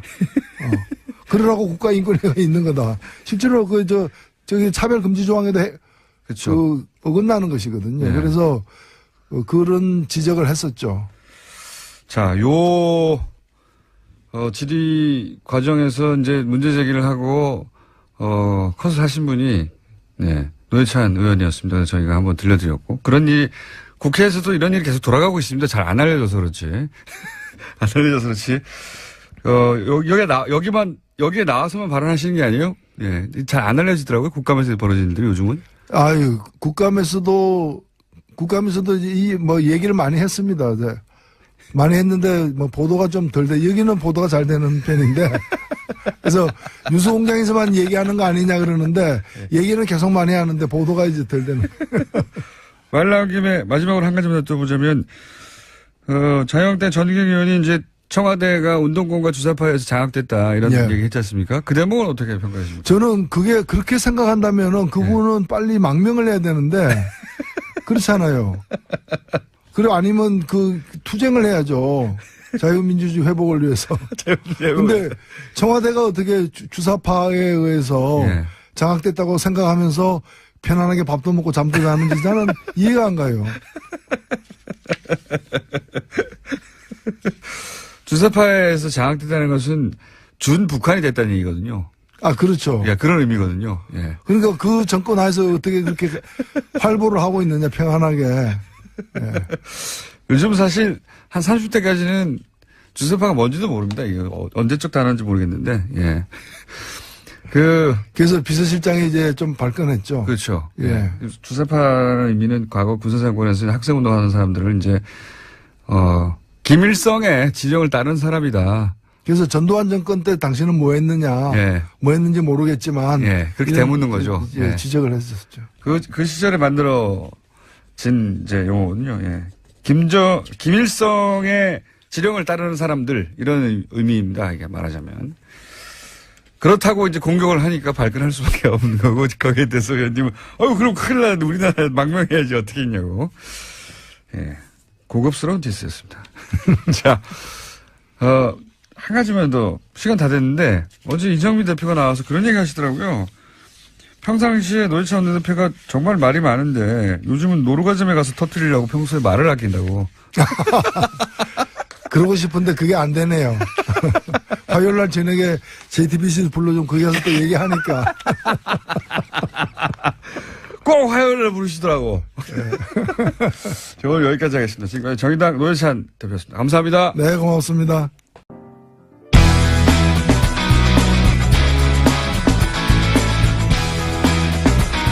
자, 양지열 변호사님. 추천해가지고 이제. 그래도 이름도 불러주세요. 양지열 변호사님. 지난주까지 이름도 얘기를 안 하시더니. 지난주는 3분 나왔으니까요. 3분 59초. 근데, 진짜, 제가 오늘 확인을 꼭 해보고 싶었거든요. 근데, 내가 내 입으로 이런 말을 할 줄은 몰랐는데. 11분 남았습니다. 실물이 훨씬 낫네요. 실물이 훨씬 낫네요, 진짜. 나는 TV 보면서 좀 무서웠거든요. 저 사람이 내가 알던 그 사람이 맞나. 내가 평소에 함부로 개겼던 게 아닌가. 블랙하우스요? 근데 진짜 청취자분들께서도 오해하시면 안 될 게 실물은 봐줄만 합니다. 저도 화면을 보면서 전 제작진들이 그렇게 클로즈업을 많이 당긴 적이 있어요. 그래서. 제작진이 안티 아니에요, 혹시? 굉장히 폭력적이구나. 사람들한테 이런 비주얼 폭력을 가하고 이런. 좀 무서웠어요. 그러니까 저 같은 경우는 사실 어디 밖에 모임 같은데 가끔 이제 TV 보시고 와달라는 분들 계시거든요. 근데 잘 안 가요. TV 보다가 실물 보면 실망할까봐. TV에서 더 잘 나오는. 그렇죠. 하도 잘생겼다는 말을 많이 들어서. 공장장은 반대인이니까 많이 불러주세요. 실물을 보셔야 여러분 좀 안심하실 것 같습니다. 실물을 보면 범죄형은 아니에요. 그러니까요. 생각보다 TV에서는 굉장히 깜짝 놀랐어요. 저도. 그러니까 화면 자체가 범죄적이라는 인상을 받았어요. 저도 그 얘기 했는데 폭력적이고 범죄적이다. 자, 오늘 주제는 이겁니다. 지난주 3분 나와가지고 잠깐 들어갔는데 국정원 돈 받았다는 거. 여기 관례다라는 초반에 보수정당에서의 이제 뭐랄까요, 정치자금, 통치자금, 어느 정권이나 여기에 나와 있었다 이런 얘기 했었죠. 지금은 관례가 아니다고 하는 반례가 계속 나오고 있죠. 재무부 팀장도 몰랐다고 하더라 그 돈을. 그러니까 소위 명절날 떡값으로 줬다거나 이게 아니라는 거죠. 몰랐다고 하니까. 정치자금, 통치자금을 하려면 그게 올바른 관행이 아니더라고 하더라도 받은 사람이 있어야 되잖아요. 그러면 예를 들어서 지금 자유한국당의 정우택 원내대표 처음 얘기가 터졌을 때 지난 정권부터 있었던 통치 관행이다라고 얘기했는데 그러면 이렇게 얘기를 했어요. 나도 얼마 받았다. 박 전 대통령한테. 예를 들어 그런 사람이 없잖아요. 이런 거 있잖아요. 왜 무슨 명절날 불러가지고 50만 원, 100만 원씩 줬다든가 그런 기록이라도 있으면 그런 해명이 되는데 사실 제가 초반에 예전에 수습기자 할 때만 해도 명절에 돈 받았어요. 기자들한테까지도 왔어요. 예전에는 그랬습니다. 예전에 정말로. 근데 그게 정확히 김대중 정권부터는 없어진 걸로 알고 있어요. 90년대에 그랬었어요. 98년도에 김대중 대통령이 그때 유명한 사건이 아세메인가 가려고 할 때 이영원인가를 당시 국정원에서 현금으로 가지고 왔었다고 해요. 근데 굉장히 야단을 쳐서 돌려보냈고 그 이후로도 전혀 그런 일이 없었고 노무현 정권 때는 아시다시피 만나질 않았으니까 국정원장을 받을 일이 없으셨죠. 근데 이 경우에는 예를 들어서 우리가 경력금, 떡값 이렇게 부르는 돈으로도 쓴 게 아닌 것이 이 총무비서관 안에 그 재무팀장 돈 소위 관장하는 사람이 이 돈을 입출금하는 사람이 자기는 입출금을 안 하는 게 아니라 존재를 몰랐다고 하잖아요. 존재를. 근데 그 부분이 되게 신기한 게요. 사실 이제 검찰에서도 이 돈을 도대체 어디다 썼느냐를 쫓고 있거든요. 근데 보통 아시겠죠? 뇌물 사건에서 돈을 어디다 썼느냐 저는 없습니다. 일단 받았으면 그걸로 끝이지. 그걸 어디서 썼는지 알아서 뭐 할 거예요. 근데 왜 확인을 해야 되냐면 지금 말한 반론들 있지 않습니까? 혹시라도 이게 잘못됐더라도 그것도 잘못이지만 그거라도 어떤 정치적인 목적으로 쓴 게 아니냐. 통상적으로 정치적으로 이해할 만한 범주 내냐 그렇죠. 불법이라 하더라도. 그러면 통치자금 통치행위로 혹시 빠져나갈 수 있기 때문에 그걸 쫓고 있는데 아는 사람이 없는 거예요. 없어요 아무도. 아니 하다못해 이재만 비서관 이거를 얘기했던 본인도 제가 보기에는 이거는 약간 이재만 전 비서관도 자기 빠져나가려고 페인트라고 봅니다만. 그러니까 왜냐하면 이제 그랬으면 자기는 전달만 했다는 얘기가 되기 그렇죠. 때문에 모른다고 계속 반복하고 있긴 하지만 대부분의 사람들이 모르는 건 사실이에요. 그러니까 요 3인방만 일단 존재를 알고, 그리고 3인방은 자기들은 이제 박근혜 전 대통령한테 줬다고 하니까 박근혜 전 대통령이 그 돈을 들고 누굴 줬을 리는 없으니까 그럼 배달하는 사람이 있을 거다 싶어서 이제 이영선 행정관을 소환 조사를 하죠. 했죠. 왜냐하면 이영선 행정관이 그 동안에는 경호관입니다. 경호관. 경호원 하도 많은 사람들이 기억하시고 있는 게 최순실과 의상실에서의 동영상 있지 않습니까? 휴대폰 닦아줬던. 5만 원짜리 묶음을 받아드는 70개. 돈을 받아드는 것만 봤는데 그러면 그 동안에 나온 얘기는 최순실의 뭐 의상비라든가 아니면 비선지럽이라든가 이런 걸 대납을 해줬다라는 의혹만 있었는데. 그러자 그 다음부터는 박근혜 전 대통령이 직접 줬다 이렇게. 그렇죠. 박 전 대통령이 줬다고 이영선 행정관 본인도 그랬어요. 근데 의상실에 돈 묶음을 가져다 줬는데 그게 얼마만큼 들었는지도 모르고 영수증 처리도 안 했기 때문에 나도 내역은 모른다라고 했는데 심부름만 했다 이거죠. 그게 거짓말이라고 생각을 했죠. 최순실이 다 대줬을 것이다. 근데 그게 아니라 실제로 박 전 대통령에게서 나간 돈도 있을 수 있고 국정원 소위 이제 공작비였는데 그게 정확하게 특수 공작비 특활비가 아니라 공작비였다고 해요. 그렇죠. 간첩 작업을 하는 거죠. 공작비를 가지고 자기 옷 샀다는 얘기가 들었어요. 이거는 정말 아니 옷값이 많이 나왔잖아요. 상상하기 힘든 영역입니다.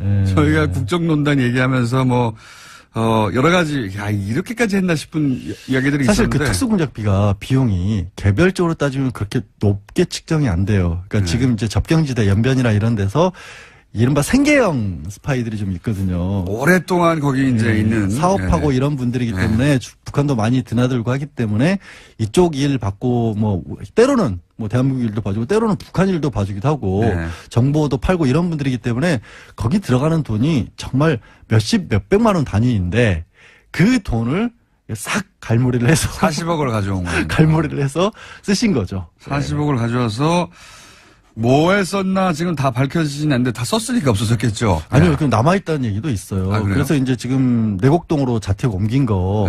거기에도 금고가 있나 해서 검찰이 압수수색을 해야 되는 게 아니냐는 얘기도 있고. 해야죠. 근데 거기 있겠습니까, 아직까지? 모르는 거죠. 워낙 의외의 상황들이 많이 벌어졌으니까. 그리고 또 특이한 점은 일단 끊었다가 9월에 2억을 한꺼번에 가져와라. 그게 너무너무나 이상한 얘기인데. 그렇죠. 그때는 이미 언론들이 하도 미르랑 K스포츠 재단에 붙어가지고 취재를. 그 보도가 나오니까 7월에 더 이상 끊었단 가져오지 말이죠. 말라고 했다가. 조심을 한 건데. 갑자기. 2배를 가져오라고. 미뤄진 걸 가져와라 그랬으니까. 이 시점이 근데 최순실 씨가 독일로 가는 시점입니다. 누구는 그런 얘기도 해요. 독일에서 무슨 뭐 최순실 씨가 007 가방 2개를 들고 있는 걸 봤다 식당에서. 007 가방이야 들 수 있죠. 근데 이제 그건 확인해 봐야 되는 게 국정원도 같은 경우는 옛날부터 원화가 아니라 달러나 엔화로 많이 또 거래를 했었거든요. 혹시 그 돈이 외화로 왔는지도 추가적으로 확인해 봐야 돼요. 만약에 외화로 왔으면 그건 최순실에게 직접 전달될 가능성이 굉장히 높아요. 시점상 그러하여 그러니까 이제 그때까지만 해도 최순실의 존재가 본격적으로 드러나서 자신과 직접 연결고리가 드러날 것까지는 생각 안 했다고 보는 게 맞는 게 당시 우병우 민정수석은 이거 덮을 수 있다라는 취지에 그리고 법적으로 문제가 없다는 취지에 그거가 이제 그 얘기가 무슨 얘기냐면 보고를 하고 있었다고 하니까 KS 스포츠하고 미르재단에 관해서 언론에서 문제를 삼으니까 그거를 이제 안목은 비서관이 그러면 이거 법적으로 어떤 문제가 되는지를 검토를 해달라 그랬는데 그때 그 우병우 전 수석이 만들어낸 법률 문건은 K와 미르에 돈이 나간 건 맞는데 최순실은 공무원 신분도 아니고 그러니까 법적으로 문제될 게 없고 최순실이 만약에 거기서 뭔가를 빼냈다면 횡령인데 아직까지는 빼낸 적도 없기 때문에 문제가 없습니다라고 문건을 만들어줬다는 거예요. 그래서 최순실의 존재를 부인하고 K스포츠와 미르재단의 뭐 어떤 불법이나 이런 게 있다면 단호하게 대처해야 된다. 이런 식의 얘기가 나갔죠. 그것만 나간 거죠. 그 바람에 화를 키웠죠, 사실은. 다행이죠. 다행인데 그래서 오히려 전모가 드러나게 되는 쌓여서 터진 거죠. 근데 그렇죠. 제 말은 그런 인식하에 있던 상황이었기 때문에 충분히 예를 들어서 뭐 어차피 들키지 않을 돈이니까 예를 들어 멀리 조용히 멀리 나가 있는데 어떤 뭐 차비 뭐 이런 개념으로 우리한테는 차비로 이용이면 너무하지만 근데 그것도 지금 얘기한 것도 그런 가능성도 한번 타진해봐야 된다. 뭐 있고 왜냐하면 액수도 좀씩 바뀌었거든요. 오늘 이제 국정원장 3사람 남재준, 이병기, 이병호 박 전 대통령 재임 시절의 국정원장 3사람 중에서 첫 번째로 남재준 원장을 불러요. 남 원장이 2014년 5월까지 국정원장으로 있었는데 그때까지만 해도 또 5천만 원씩 받았다고 하거든요. 네. 그러다가 이병기 원장으로 바뀌면서부터 1억 원으로 또 돈을 올렸다는 거죠. 네. 그리고 받기 시작한 시점도 재임하자마자 받은 게 아니고 3개월 정도 지나서부터 받기 시작했고 네. 그러니까 이게 글자 그대로 자기 마음대로 받았다는 거죠. 그리고 나서 그 돈을 쏜 용처 중에 딴 건 모르지만 밝혀진 것 중에 하나는 3인방한테만 3천만 원씩 명절에 줬다는 그거는 거니까. 이제 이제 떡값이네요. 네, 떡값 그건 완전한 떡값인데. 근데 이제 그 떡값을 모두에게 주는 게 아니라 그 3사람에게만 3천만 원씩 줬다는. 그 친한 사람이니까 정말 믿을 사람은 셋밖에 없다라고 생각을 했으나 요즘 분위기를 보면 결국 못 믿을 사람인 걸로 드러나고 있긴 하죠. 자기들도 살아야죠. 네. 그러면 이런 지금까지 예를 들어서 그 3천만 원 줬다 또는 뭐 5천만 원씩 받다 1억씩 받다가 또 2억도 받고 용처를 알 수 없고 이럴 경우 현재까지 밝혀진 것만으로 적용할 수 있는 게 뭡니까? 국고손실죄는 명백해요. 국고손실죄. 네, 왜냐하면 국정원에서 돈이 빠져나간 게 맞거든요. 명백한 것이고. 명백한 거예요. 네. 1억 원 이상의 경우에는 국고손실죄 적용한다라는 형이 게 얼마나 됩니까? 그건? 판례로 나와 있고요. 그것만 해도 법정형으로 제가 기억이 안 나는데 보통 5년 이상은 나와요. 가능해요. 1억 원 손실이면 크니까요. 네.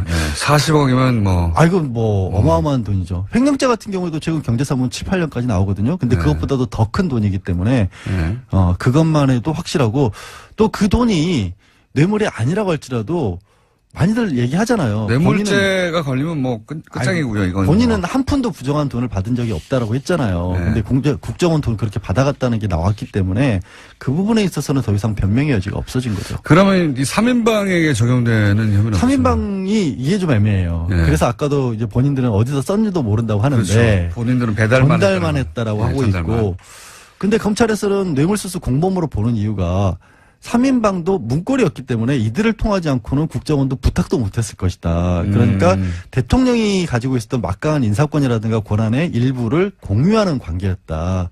그렇게 봐서 뇌물로 지금 보고 있는데 공범으로 보는 거군요. 법정에서는 좀 다퉈질 거예요. 그걸 알고 있으니까 이들도 우리는 용처를 모른다는 얘기를 하고 있고. 법률 검토를 했겠죠. 부르는데 미리. 그렇죠. 당연히 했겠죠. 그거야 당연히 했겠죠. 지난번 3분 때문에 제가 오늘은 시간을 많이 드리고 말할 기회를 많이 드렸어요. 네. 다음 시간에는 이런 거 없습니다. 양지열 변호사였습니다. 감사합니다. 고맙습니다. 내일 뵙겠습니다. 안녕. 절반의 성공 이상은 좀 된 것 같아요. 그렇게 보십니까? 예. 굉장히 까칠하게 평가하시는 분인데 문재인 정부에 대해서도 뭐 그 대북 정책에 대해서 여러 가지 지적하셨는데 요 정상회담은 절반 이상은 성과를 얻었다 이렇게 보십니까? 어떤 부분에서 그렇습니까? 물론 이제 수십억 달러의 무기를 사주기로 한 것은 뭐 사실인 것 같습니다. 예. 트럼프 대통령이 이렇게 터뜨려버려서 네. 알게 됐지만은 사실은 같지만 이번 정상회담에서 그 공동 뭐 기자회견이나 이런 데서 나오는 용어들을 좀 보면은 그동안에 대미 일변도 외교에서 좀 벗어난 거 아니냐 하는 생각을 합니다. 어떤 점에서 그렇습니까? 균형 외교는 아니다 하는 얘기를 이제 뭐 길게 설명했지만 뒤에 가면은 외교의 지평을 넓힌다는 표현을 썼어요. 그렇죠. 예. 그 지평을 넓힌다는 얘기를 했는데 그거는 대미 일변도에서 좀 벗어나가지고 중국과의 관계도 또 러시아의 관계도 또는 뭐 동북아 국가들과의 관계를 좀 더 활성화시켜야 한다는 그런 뜻으로 해석을 해야 될 것 같고 그거는 그 31일 날 있었나요? 30인가 31인가 우리 외교부 장관이 국회 국정감사에서 답변할 때 그 3불 얘기하지 않았어요? 네네. 예. 사드 추가 배치하지 않겠다. MD 체제. MD 체제 편입하지 않는다. 그다음에 한미일 그 관계를 군사 동맹 관계로 발전시키지 않는다는 3부를 얘기했는데 일본과는 군사 동맹 없다. 예. 그렇죠. 그거를 그 30일 날 외교부 장관의 국회 답변하고 이번에 공동 기자회견에 나온 균형 외교 이걸 연결시켜 보면은 사실상 균형 외교가 아니라 외교 지평 확대. 예. 사실상 미국과 중국 사이에 등거리 외교로 나갈 수 있는 어떤 도약되는 말을 한 것이 아닌가. 그래서 제가 이번에 점수를 좀 잘 줘야 된다는 생각을 하고 있습니다. 항상 그런 말씀 하셨죠. 그렇게 한미 외교에만 집중하면 안 된다고. 예. 예. 그런데 이제 그 메시지 속에 그런 기미가 보였다 이렇게 판단하시는 거군요. 예. 예.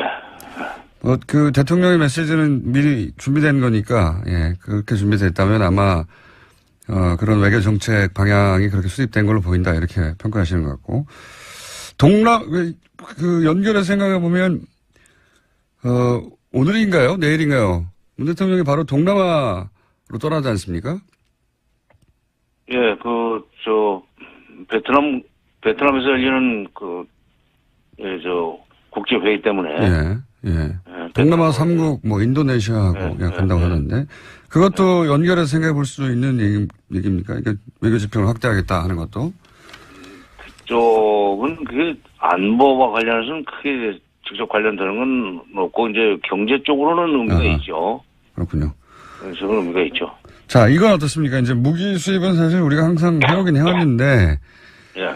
그 액수도 이미 세계 1위를 기록하기도 하고, 근데 이제 무기 수입 자체야 해왔는데 중요한 건 그 무기가 정말 우리가 원했던 무기를 수입하지 못했던 경우가 많지 않습니까? 첨단 무기를 안 준다든가. 예. 이번에는, 어떻게 보십니까? 정찰기를 사는 것 같고, 예. 핵잠수함을 도입하는 것 같은데, 예. 그건 군대에서는 절실히 필요했을 거예요. 특히 정찰기를 우리가 독자적으로 운영하게 된다면은 상당히 의미가 있다고 생각합니다. 그러니까 그 정찰기는 북한에 대한 위협이라기보다는 북한에 대한 이 억지 능력 내지는 북한의 행동을 감시한다고 할까. 그래서 그건, 안보면에서는 상당히 의미가 있는, 진전이라고 봐야 될 것 같고, 핵 잠수함까지 필요한지는 그거는 제가 기술적인 건 잘 모르겠어요. 국방부 장관이 해군 출신이어서 일찌감치 핵 잠수함 도입해야 된다는 얘기를 하더니 결국 그것이 현실로 되긴 되네요. 그런데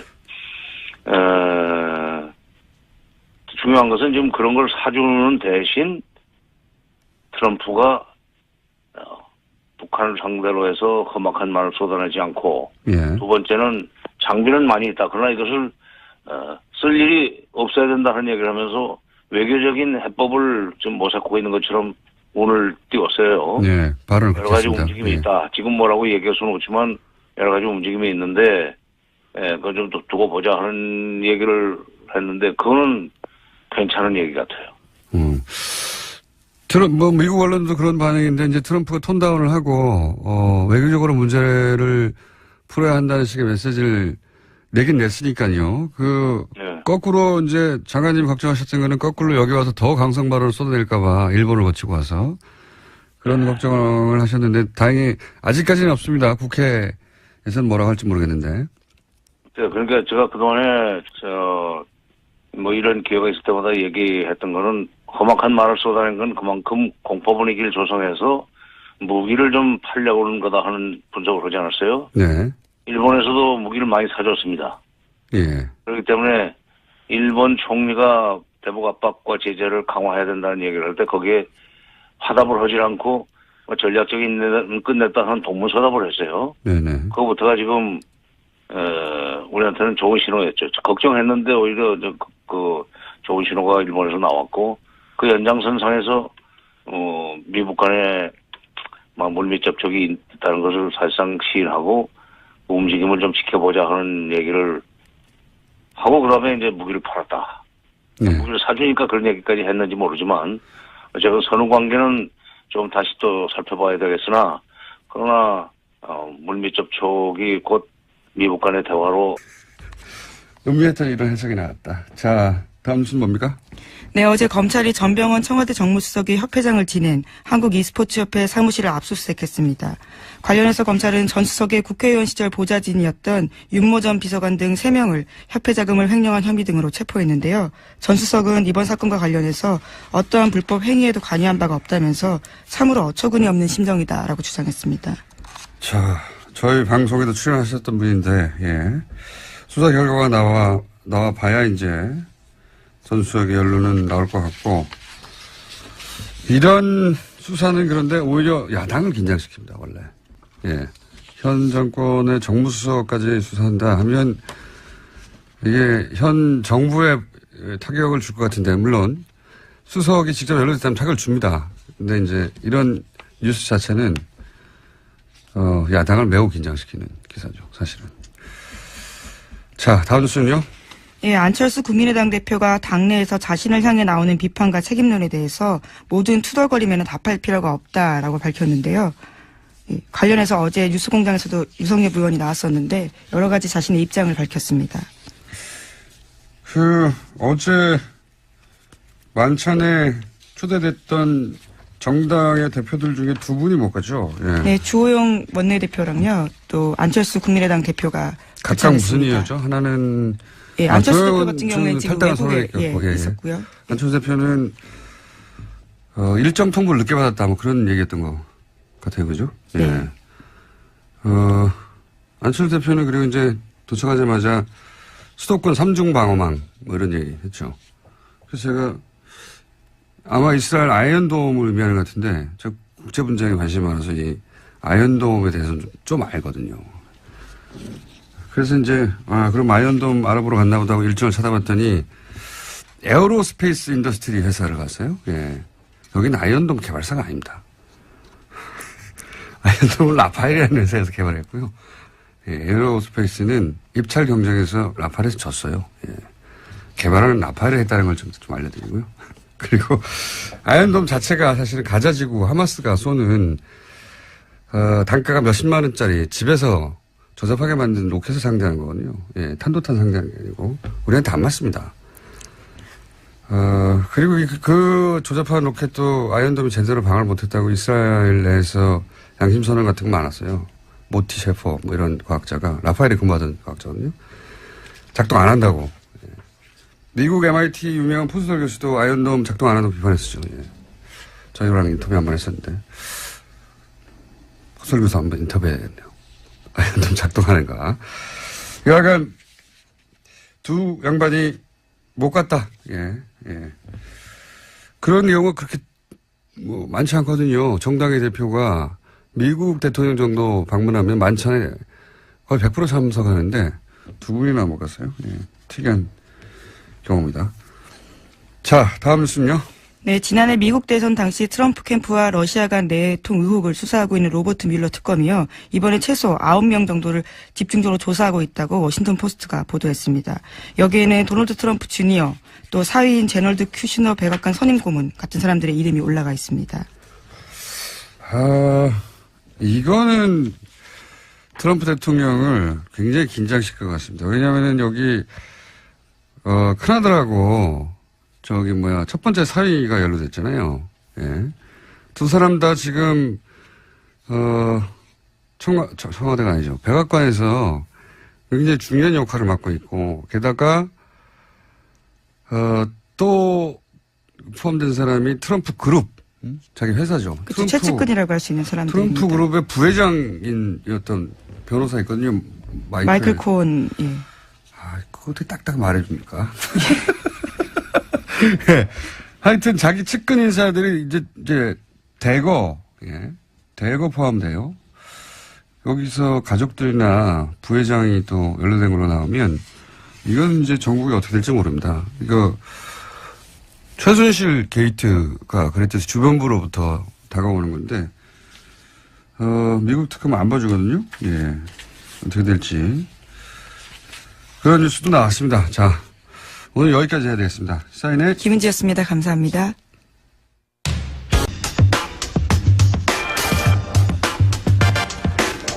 어제 있었던 한미 정상회담, 네, 그 의미 짚어보겠습니다. 정세현 전 통일부 장관님 전화 연결됐습니다. 안녕하세요. 가치환 장관님. 예, 안녕하세요. 자, 요즘 이렇게 저희 섭외에 잘 응해주셔서 대단히 감사합니다. 섭외 잘 응하자면 까칠하고 자꾸 그러니까.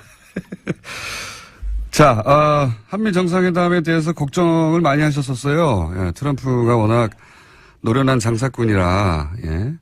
일본에서, 여러 가지 얘기 듣고 와서 폭탄 발언하는 거 아니냐, 걱정 많이 하셨는데, 일단 이 정상회담이 뭐 짧긴 했습니다만 여러 가지 메시지 나왔으니까 총평을 해보시자면요. 정상회담 뭐 시간이 짧은 걸 가지고 시비를 거는 당도 있기는 있대요. 근데 예. 한미 간에는 뭐 그 우리 외교부와 저쪽의 국무부 또는 백악관과 청와대가 사전 조율을 할 수 있는 그런 관계이기 때문에 예. 사전 조율을 할 수 있는 관계이기 때문에 정상이 만나서 같이 만나서 얘기하는 시간이 꼭 길지 않아도 괜찮습니다. 미리 다 조율됐다. 예. 그렇죠. 시간은 중요한 게 아니었고. 예. 시간이 중요한 건 아니에요. 남북 정상은 좀 달라요. 완전히 그건 정상이 직접 그 협상을 해야 되니까. 근데 이번에 총평을 한다면은 발전할 수 있다는 뉘앙스로 얘기한 것은 우리한테는 선물이라면 선물입니다. 이건 어떻습니까? 아니 비싼 무기 사주고 그 정도 선물도 안 받아도 되겠어요? 그렇죠. 예. 사실 무기는 계속 사왔긴 합니다만 생색을 자기도 이제 미국에 무기를 이렇게 많이 팔았다. 미국에 돌아갈 때 그런 성과를 자랑해야 되겠죠. 그러면 솔직해요, 그 사람. 예. 이제 앞으로 일자리가 많이 늘어나겠다는 얘기는 무기 공장을 더 키울 수 있다는 얘기가 됐는데 네네. 어쨌든 그런 사람들, 그러니까 백인의 노동자들이 그 트럼프의 지지 세력 아닙니까? 그 사람들을 그렇죠. 의식하고 한 발언이에요. 그렇겠죠. 그리고 무기는 그렇다고 치고 그러면 우리가 얻어낼 게 뭐였냐? 이게 이제 소위 대화 관련 발언들 그리고 이제 강성방을 늘어뜨리고 북한과 외교적으로 해결하겠다 이런 걸 얻어낸 거라고 보는데 또 한 가지가 거론되는 게 코리아 패싱에 대한 끊임없는 얘기가 나왔었는데, 예, 요 얘기를 적어도 그 회담에서는 없다고 선언한 것은 어떤 효과가 있을까요? 글쎄, 면전에서 그 코리아 패싱 하겠다고 얘기하겠습니까? 저도 그렇게는 생각합니다. 네. 아니, 나중에 헐망정 그렇게는 안 하죠. 예. 아니, 코리아 패싱이라는 건 그리고 우리가 잘못해가지고 코리아 패싱 당하는 거기 때문에, 예. 앞으로 한미 관계, 한중 관계 또는 남북 관계를 잘 꾸려나가면은, 코리아 패싱은 안 일어나죠. 그러니까 코리아 패싱은 우리 하기 나름입니다. 예. 그리고 이제 우리를 제끼고, 할 수만은 없어요. 우리가 잘 감시를 하고, 남북 관계를 잘 관리해 나가면은, 코리아 패싱은 안 일어나죠. 국내 정치적 효과 정도는 있겠다. 저도 그렇게 생각합니다. 네. 야당에서 계속 공격하던 것에 대해서 트럼프 대통령이 했던 말들을 틀어주면서 이제 더 이상 그런 말 하지 말라고 하는 국내 정치적 효과는 있겠지만 정말로 미국이 그런 마음 먹고 하게 되면 막을 길은 없죠. 예. 이건 어떻습니까? 코리아 패싱을 사전에 알려주고 하는 법이 어디 있어요? 그러면 코리아 패싱이 이미 아니기 때문에. 그렇죠. 예. 그런 일이 일어나지 않도록 하는 게 우리 외교력이다.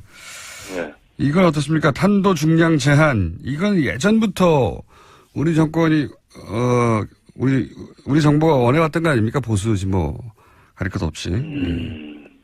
그래도 단 공짜 아니라고 생각해요. 예. 무기를 많이 사준 대신 이 정도는 얻어냈어. 무기 사는 얘기니까. 그 다음에 기술 제공 문제이기 때문에. 예. 공짜는 아니지만은, 보수 쪽에서 그런 것을 좀 늘게 되면은 안심이 된다고, 그걸 많이 주장을 해왔었는데, 그래서 우리 국내에 또 보수를 끌어안으면서 문재인 정부가 좀 더 전향적인 대북 정책이라든가 북핵 정책을 추진해 나갈 수 있는 기반은 될 겁니다. 그래서 일하려면 돈 써야죠.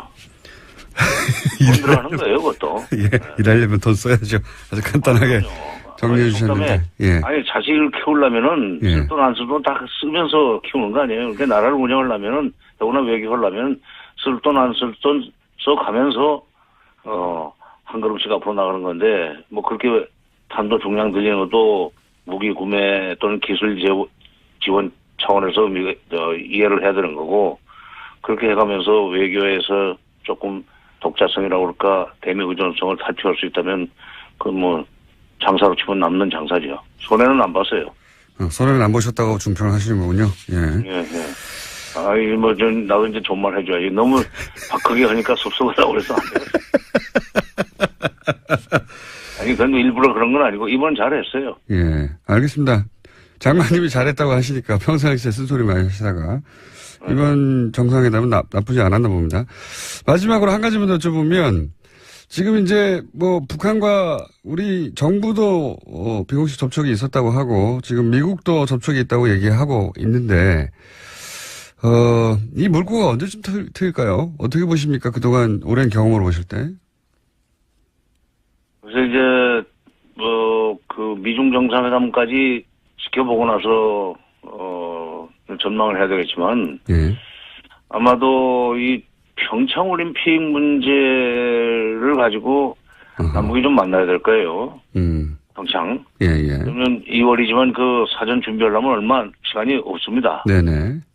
특히 처음에 문재인 대통령은 좀 단일팀을 구성하자는 얘기를 했지만 그건 현실적으로 조금 어려울 거예요. 선수들이 별로 안 좋아합니다. 단일팀은. 네. 자기가 나갈 수 있는 찬스가 그만큼 줄어드니까. 그러나 분산 개최, 내용상 분산 개최고 공동 개최는 가능할 거예요. 그래서 저희 얘기는 건네볼 수 있지 않는 그 생각을 하고 있는 것이 뭐냐면, 지금 김정은 시대에 들어와서 김정은이 작심을 하고 개발한 것이 마식령 스키장입니다. 어허. 예. 그 비행장도 만들었어요. 갈마 비행장이라고. 원산 쪽이죠. 그러니까 우리가 그 평창 올림픽을 위해서 용평 쪽에다 스키장을 크게 건설한 것은 아깝지는 하지만, 예. 그쪽에서 경기 일부를 하는 식으로 해서 공동 개최 형식으로 하면은 북한이 상당히 매력적으로 생각하고 대화를 시작할 수 있지 않겠는가. 그래서 그걸 화두를 열어놓고, 그다음에 설계기 이산가족 상봉을 위한 적자회담은 다시 한번 건네볼 필요가 있지 않나 하는 생각이 드네요. 알겠습니다. 오늘 여기까지 듣겠고요. 예. 평창 올림픽을 잘 활용해야 된다는 얘기는 다시 한번 저희가 연결해서 자세히 들어보도록 하겠습니다. 오늘은 여기까지 하겠습니다. 감사합니다. 예. 지금까지 정세현 전 통일부 장관이었습니다.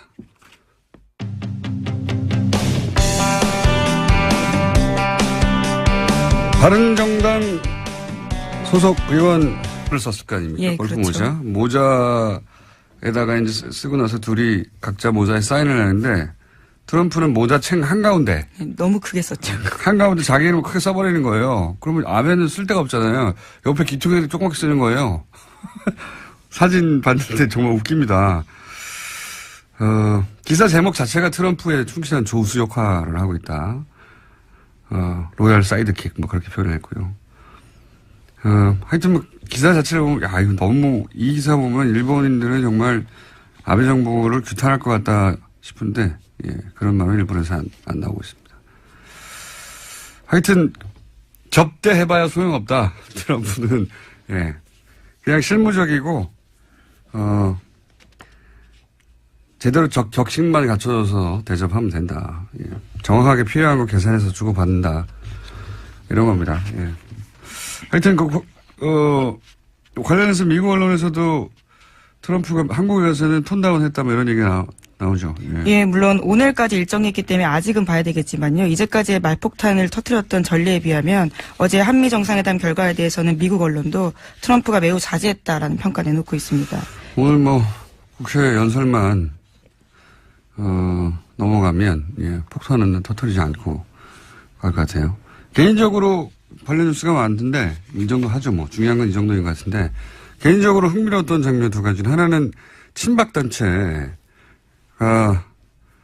트럼프 방문에 이 한미 정상회담에 기여했어요. 성조기와 태극기를 같이 흔들었죠. 네, 박근혜를 외쳤다고 하긴 하는데 어차피 트럼프 한국말 모르니까 자기 환영한 줄 알겠죠. 굉장히 기이한 방식으로 한미 정상회담을 친박단체가 도왔다.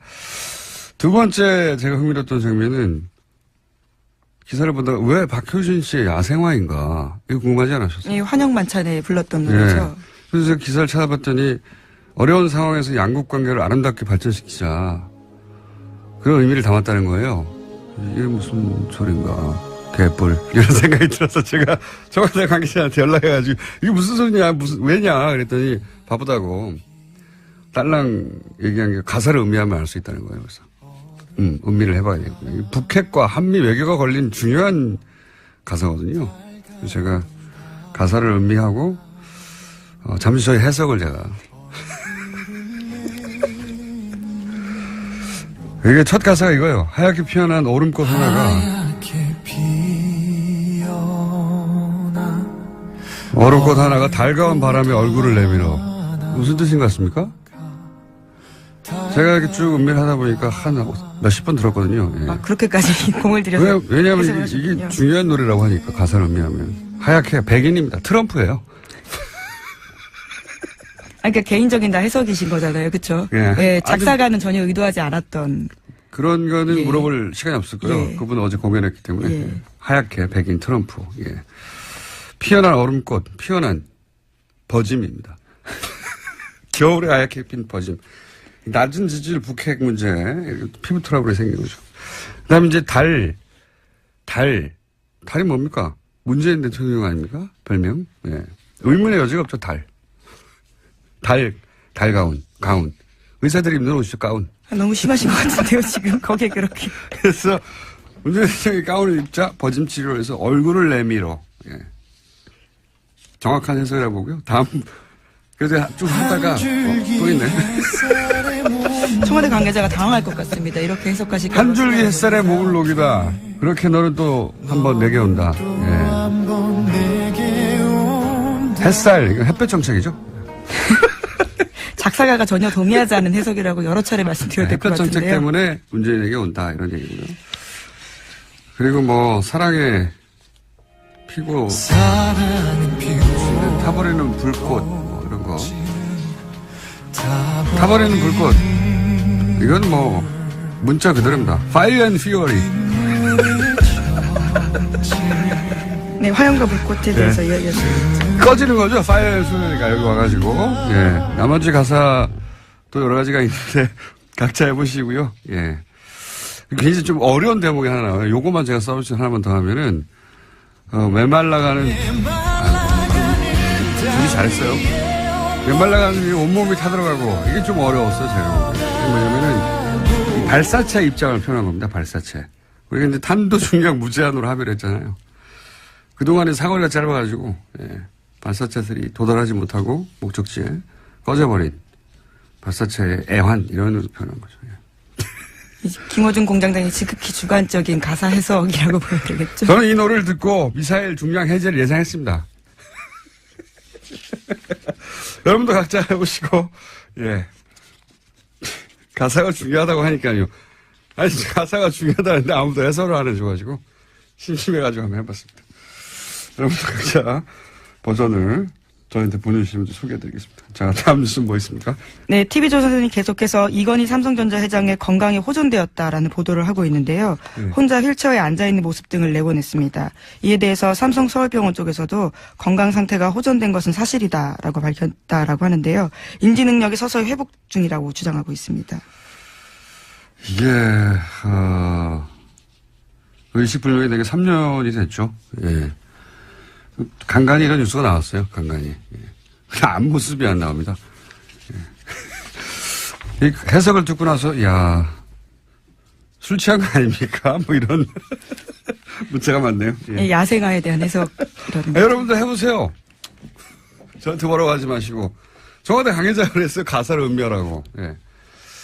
바쁘다고. 안녕하세요. 김어준입니다. 국정원 댓글 수사를 방해할 목적으로 가짜 사무실을 만들고 가짜 서류를 채워넣었던 수사 방해 사건. 이 사건 관련해 국정원에 파견됐던 변창훈 검사의 죽음을 두고 자유한국당 김진태 의원은 당장 죽음의 구판을 멈추라고 주장했습니다. 자유한국당 법사위원들은 윤석열 중앙지검장과 문무일 검찰총장의 사퇴를 요구하고 나섰습니다. 그래요? 변 검사를 죽음에 이르게 한 절대적 책임은 박근혜 정부 탄생의 정당성을 뒤흔들 댓글 수사를 방해하기 위해서 가짜 사무실 공작을 지시한 정치 세력에게 있는 겁니다. 그 세력이 누굽니까? 범죄를 은폐하기 위해서 영화 세트처럼 가짜 사무실을 만든 공작이 언제 누구에 의해 이루어졌나? 박근혜 정부 임기 초 박근혜 전 대통령이 임명한 남재준 국정원장의 국정원에서 자행된 겁니다. 변검사 죽음의 억울함을 그나마 풀어주려면 수사를 멈추고 검찰 수뇌부가 사퇴할 것이 아니라 오히려 멀쩡한 검사를 그런 말도 안 되는 공작에 동원했던 자들을 단 한 사람도 빼지 않고 모조리 차단해서 모두 엄벌에 처해야 하는 겁니다. 수사를 멈추란요. 턱도 없는 소리입니다. 김어준 생각이었습니다.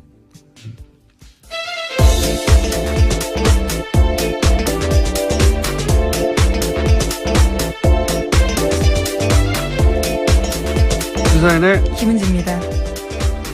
자, 어제는 트럼프 대통령이 와가지고 아주, 관련 뉴스가 폭포수처럼 쏟아졌어요. 네, 그렇죠. 너무나 많은 뉴스가 쏟아져서 몇 가지 저희도 다뤄야 되겠죠? 예. 우선 첫 번째 뉴스가 뭡니까? 네, 가장 눈에 띄었던 건 어제 정상회담 한 다음에 했던 공동 기자회견이었는데요. 이 자리에서 트럼프 대통령은 한국은 단순한 오랜 동맹국이 아닌 그 이상이다라고 강조했습니다. 그러면서 모두 발언한 다음에 취재진의 질의응답 시간 가졌는데요. 이와 같은 질문이 나왔습니다. 코리아 패싱이 불식됐냐라는 질문이 있었는데요. 이에 대해서 트럼프 대통령은 한국은 내게 굉장히 중요한 나라라면서 한국을 지나치는 일은 없을 것이다라는 점을 바로 말해줄 수 있다라고 답했습니다. 그러니까 소위 코리아 패싱 논란에 대해서 선을 그은 겁니다. 예, 이렇게 말을 하겠죠. 예. 뭐라고 합니까? 여기다 대놓고. 예. 물론 이 코리아 패싱이라는 단어 자체가 일본 언론이 처음 시작한 건데, 예. 여기 대해서 이제 야당도 이걸 가지고 오랫동안 공격해 왔죠. 예. 거기 그런 얘기에 이제 중지부를 찍었다는 점에서 의미가 있는 건데, 예. 그 이상의 의미는 없어요. 사실은 생각해보면. 한번 들어볼까요? South Korea, Republic of Korea, Korea is very important to me, and there will be no skipping South Korea. I can tell you that right now. 똑같은 말로 야당이 공격할 명분을 잃었다. 이 정도 의미죠. 예. 실제 미국이 이제 자국의 이익에 따라 움직이겠죠, 언제나. 예. 하지만 그런 의미는 있다. 예. 그래서 요 문장은 앞으로도 계속 써먹히겠죠. 예. 다음 뉴스는요? 네, 또 공동기자회견에서 두 정상은 한국 미사일의 탄도 중량 제한을 완전히 해제하기로 합의했습니다. 그러면서 문재인 대통령은요, 우선 도입할 미국 무기의 윤곽도 처음으로 공개했는데, 제이스타즈 최소 4대 도입 등이 있습니다. 이 세 가지 무기로 5조 정도 들 거라고 하는데요. 트럼프 대통령은 한국의 무기 도입이 미국 일자리 창출에 기여할 거다라는 이야기도 했습니다.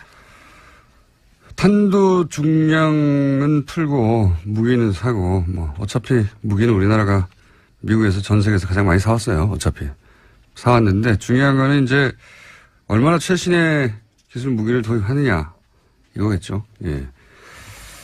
이 이야기는 저희가 잠시 후에 정세현 장관하고 전 장관하고 나눠보기로 하겠습니다. 자, 다음 뉴스는요? 네, 또 계속해서 트럼프 대통령은 어제 한국 FTA가 미국의 좋은 협상이 아니었다라는 이야기도 했는데요. 이와 관련해서 문재인 대통령은 관련 협의를 신속하게 추진하겠다고 밝혔습니다. 미국 통상당국은 조만간 본격화될 개정 협상에서도 압박 수위를 높일 것으로 보입니다. 이 발언은 일본에서 했던 발언들에 비하면 아무것도 아닙니다. FTA가 미국의 좋은 협상이 아니다 이런 말 하고 문재인 대통령은 협의를 신속하게 추진하겠다. 굉장히 원론적인 수준의 말밖에 없었는데 트럼프 대통령이 이제 일본에 방문해서 했던 일들 보면 일본은 저런 굴욕을 겪어도 괜찮나 싶은 아주 웃긴 장면이 굉장히 많이 나왔어요. 아베 총리가 말하는데 중간에 끊고. 그렇죠. 예, 자기가 말한다든가. 미국에서도 그런 보도 많이 났어요. 어제 워싱턴 포스트인가요? 예, 거기서도 찾아와서 읽어봤는데, 아베가 트럼프에게 얼마나 잘 보이고 노력하는데 트럼프가 아베를 얼마나 막 취급하는가. 이 기사거든요. 예. 네, 굉장히 민망한 표현이 있었는데요. 전략적 노예 상태에서 비용을 치렀다라는 식의 네. 이야기가 있었습니다. 스트래티직 서브튜드. 예. 네, 전략적 노예 상태요. 네. 발음이 됐나요? 네. 예. 예속 상태. 예.